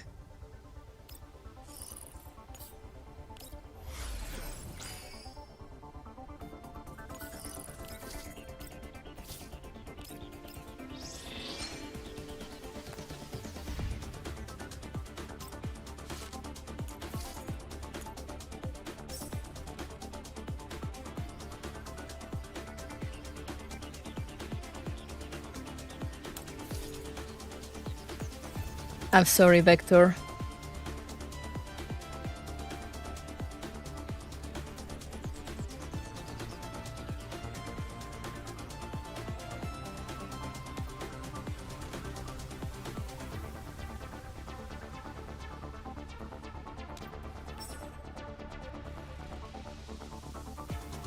OG 404.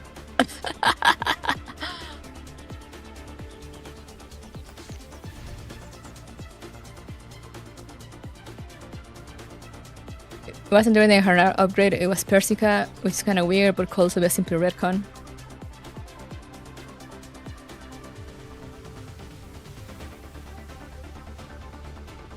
I mean, when they said Persica was doing her neural upgrade, I don't think they meant the mod 3. I think they meant when she installed the other core, because that will technically also count as a neural upgrade.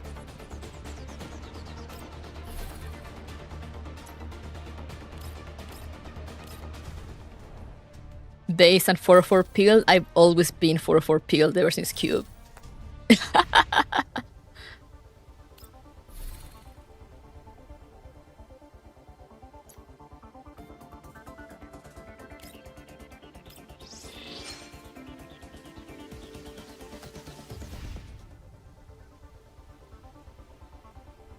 Do I have enough for a 10 pool? I do.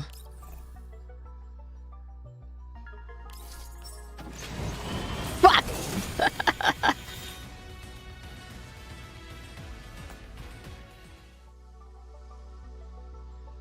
Okay, I got 16 days to get how many pools? 39.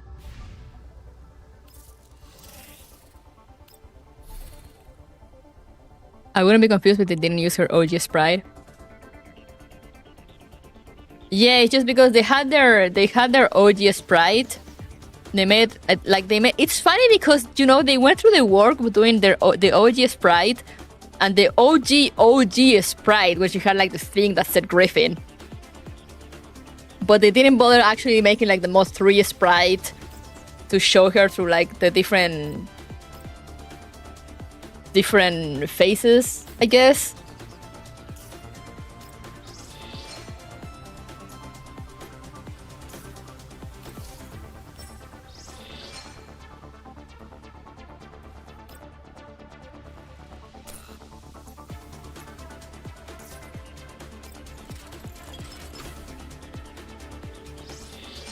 But yeah, I'm pretty sure what they meant there, because they were talking about the core. So I'm pretty sure what they meant is when they talk about neural upgrade that Persica was doing, is about installing the second core. Should I just do 7 solos?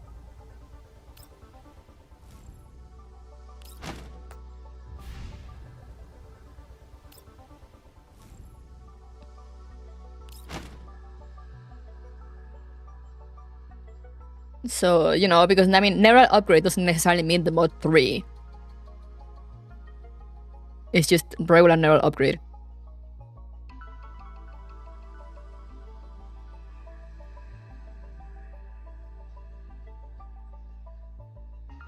What threw me off was Laney saying this isn't the first time we talk about this, so it has to be after mod 3. I mean, yeah.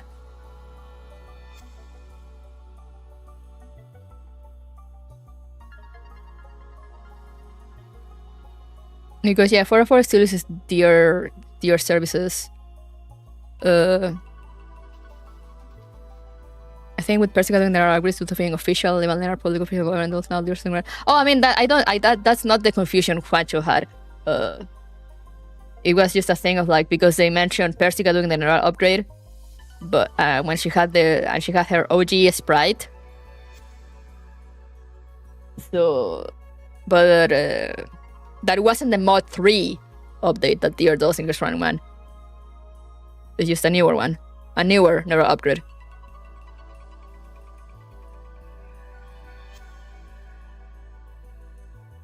Because the thing is that, yeah, that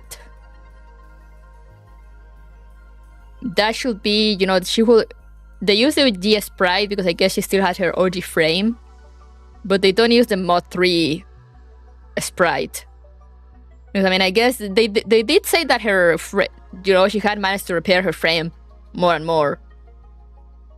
So, they could have explained it as it got to a point in which, it didn't look like a mesh of parts anymore. But they don't really show it. They just show the OG sprite, so, it can get confusing.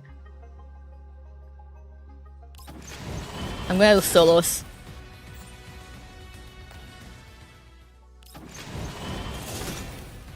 And pray.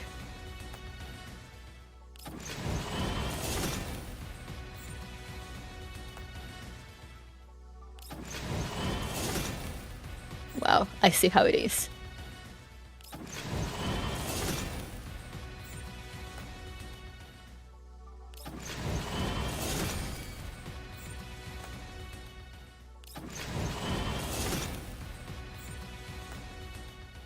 I see how it is.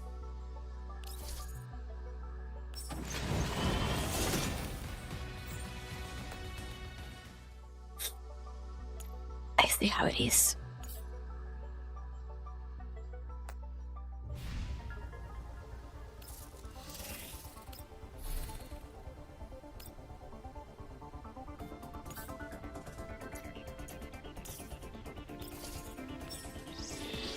I can buy another ticket.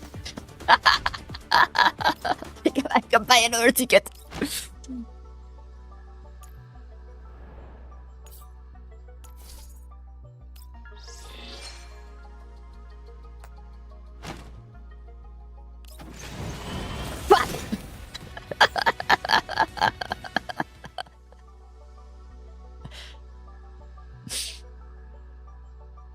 Yeah, it's difficult to get hold of Sanguis parts nowadays, especially.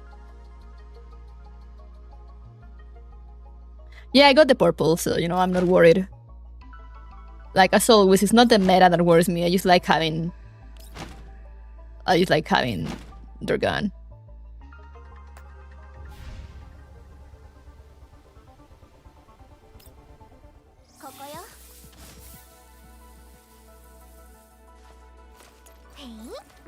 But I at least got the purple.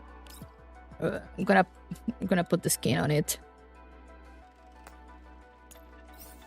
Might as well, since who knows how long I'll have to stick with it.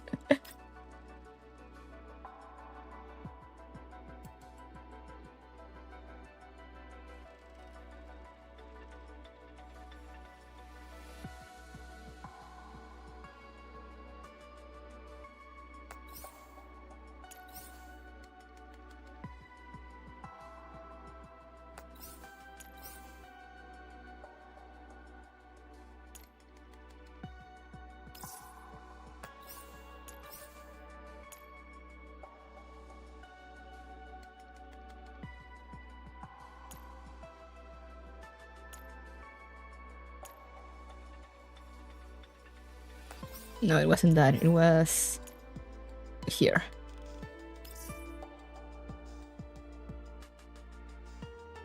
Oh yeah.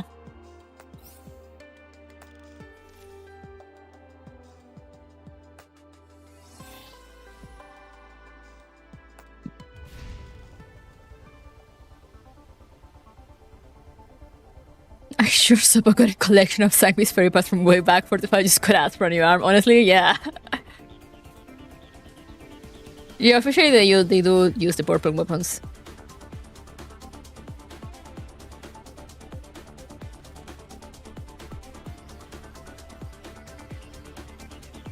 Yeah, a lot of people put the purple weapon skin or the SSR because that's like the actual weapon instead of whatever modern stuff.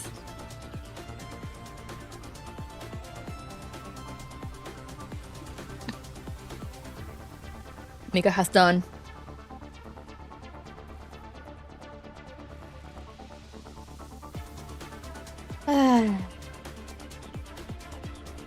But anyway, let's go back here for a second.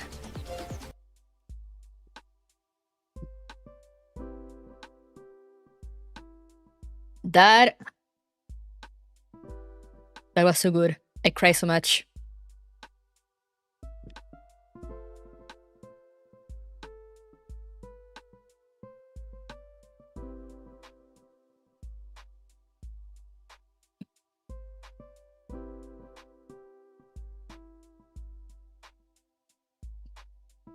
We can just watch Arisu sleeping.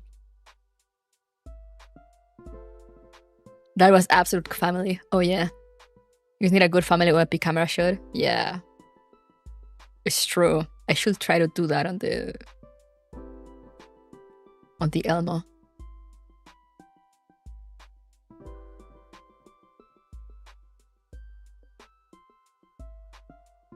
Man, I love that. I told you guys how much I love found family.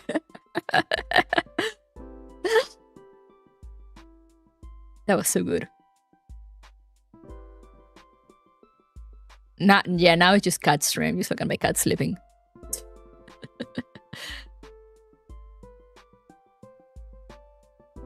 But yeah, I gotta get going soon. And also my throat hurts and I need to take out the trash, so we're gonna cut this short. Do you have a group interaction? God, I wish. But yeah, I'm gonna cut this short. Thank you guys for coming. Next week, Unless Mika drops something on my head by surprise, we should be getting back to reverse collapse at long fucking last. Next weekend. Yippee! Woo! Yeah! Reverse collapse!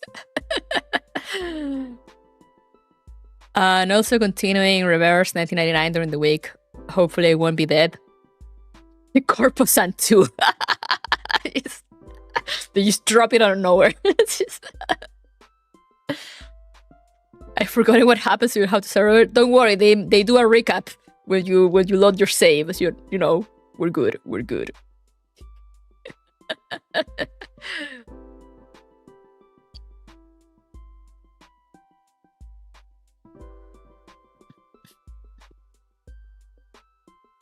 Panadería colapso reverso. Oh yeah.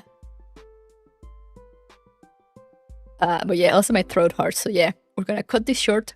Thank you guys for coming. Hope you enjoyed my tears and my screaming and family. Remember to stay safe, stay hydrated, take care of yourselves, and I'll see you guys next time. So bye bye.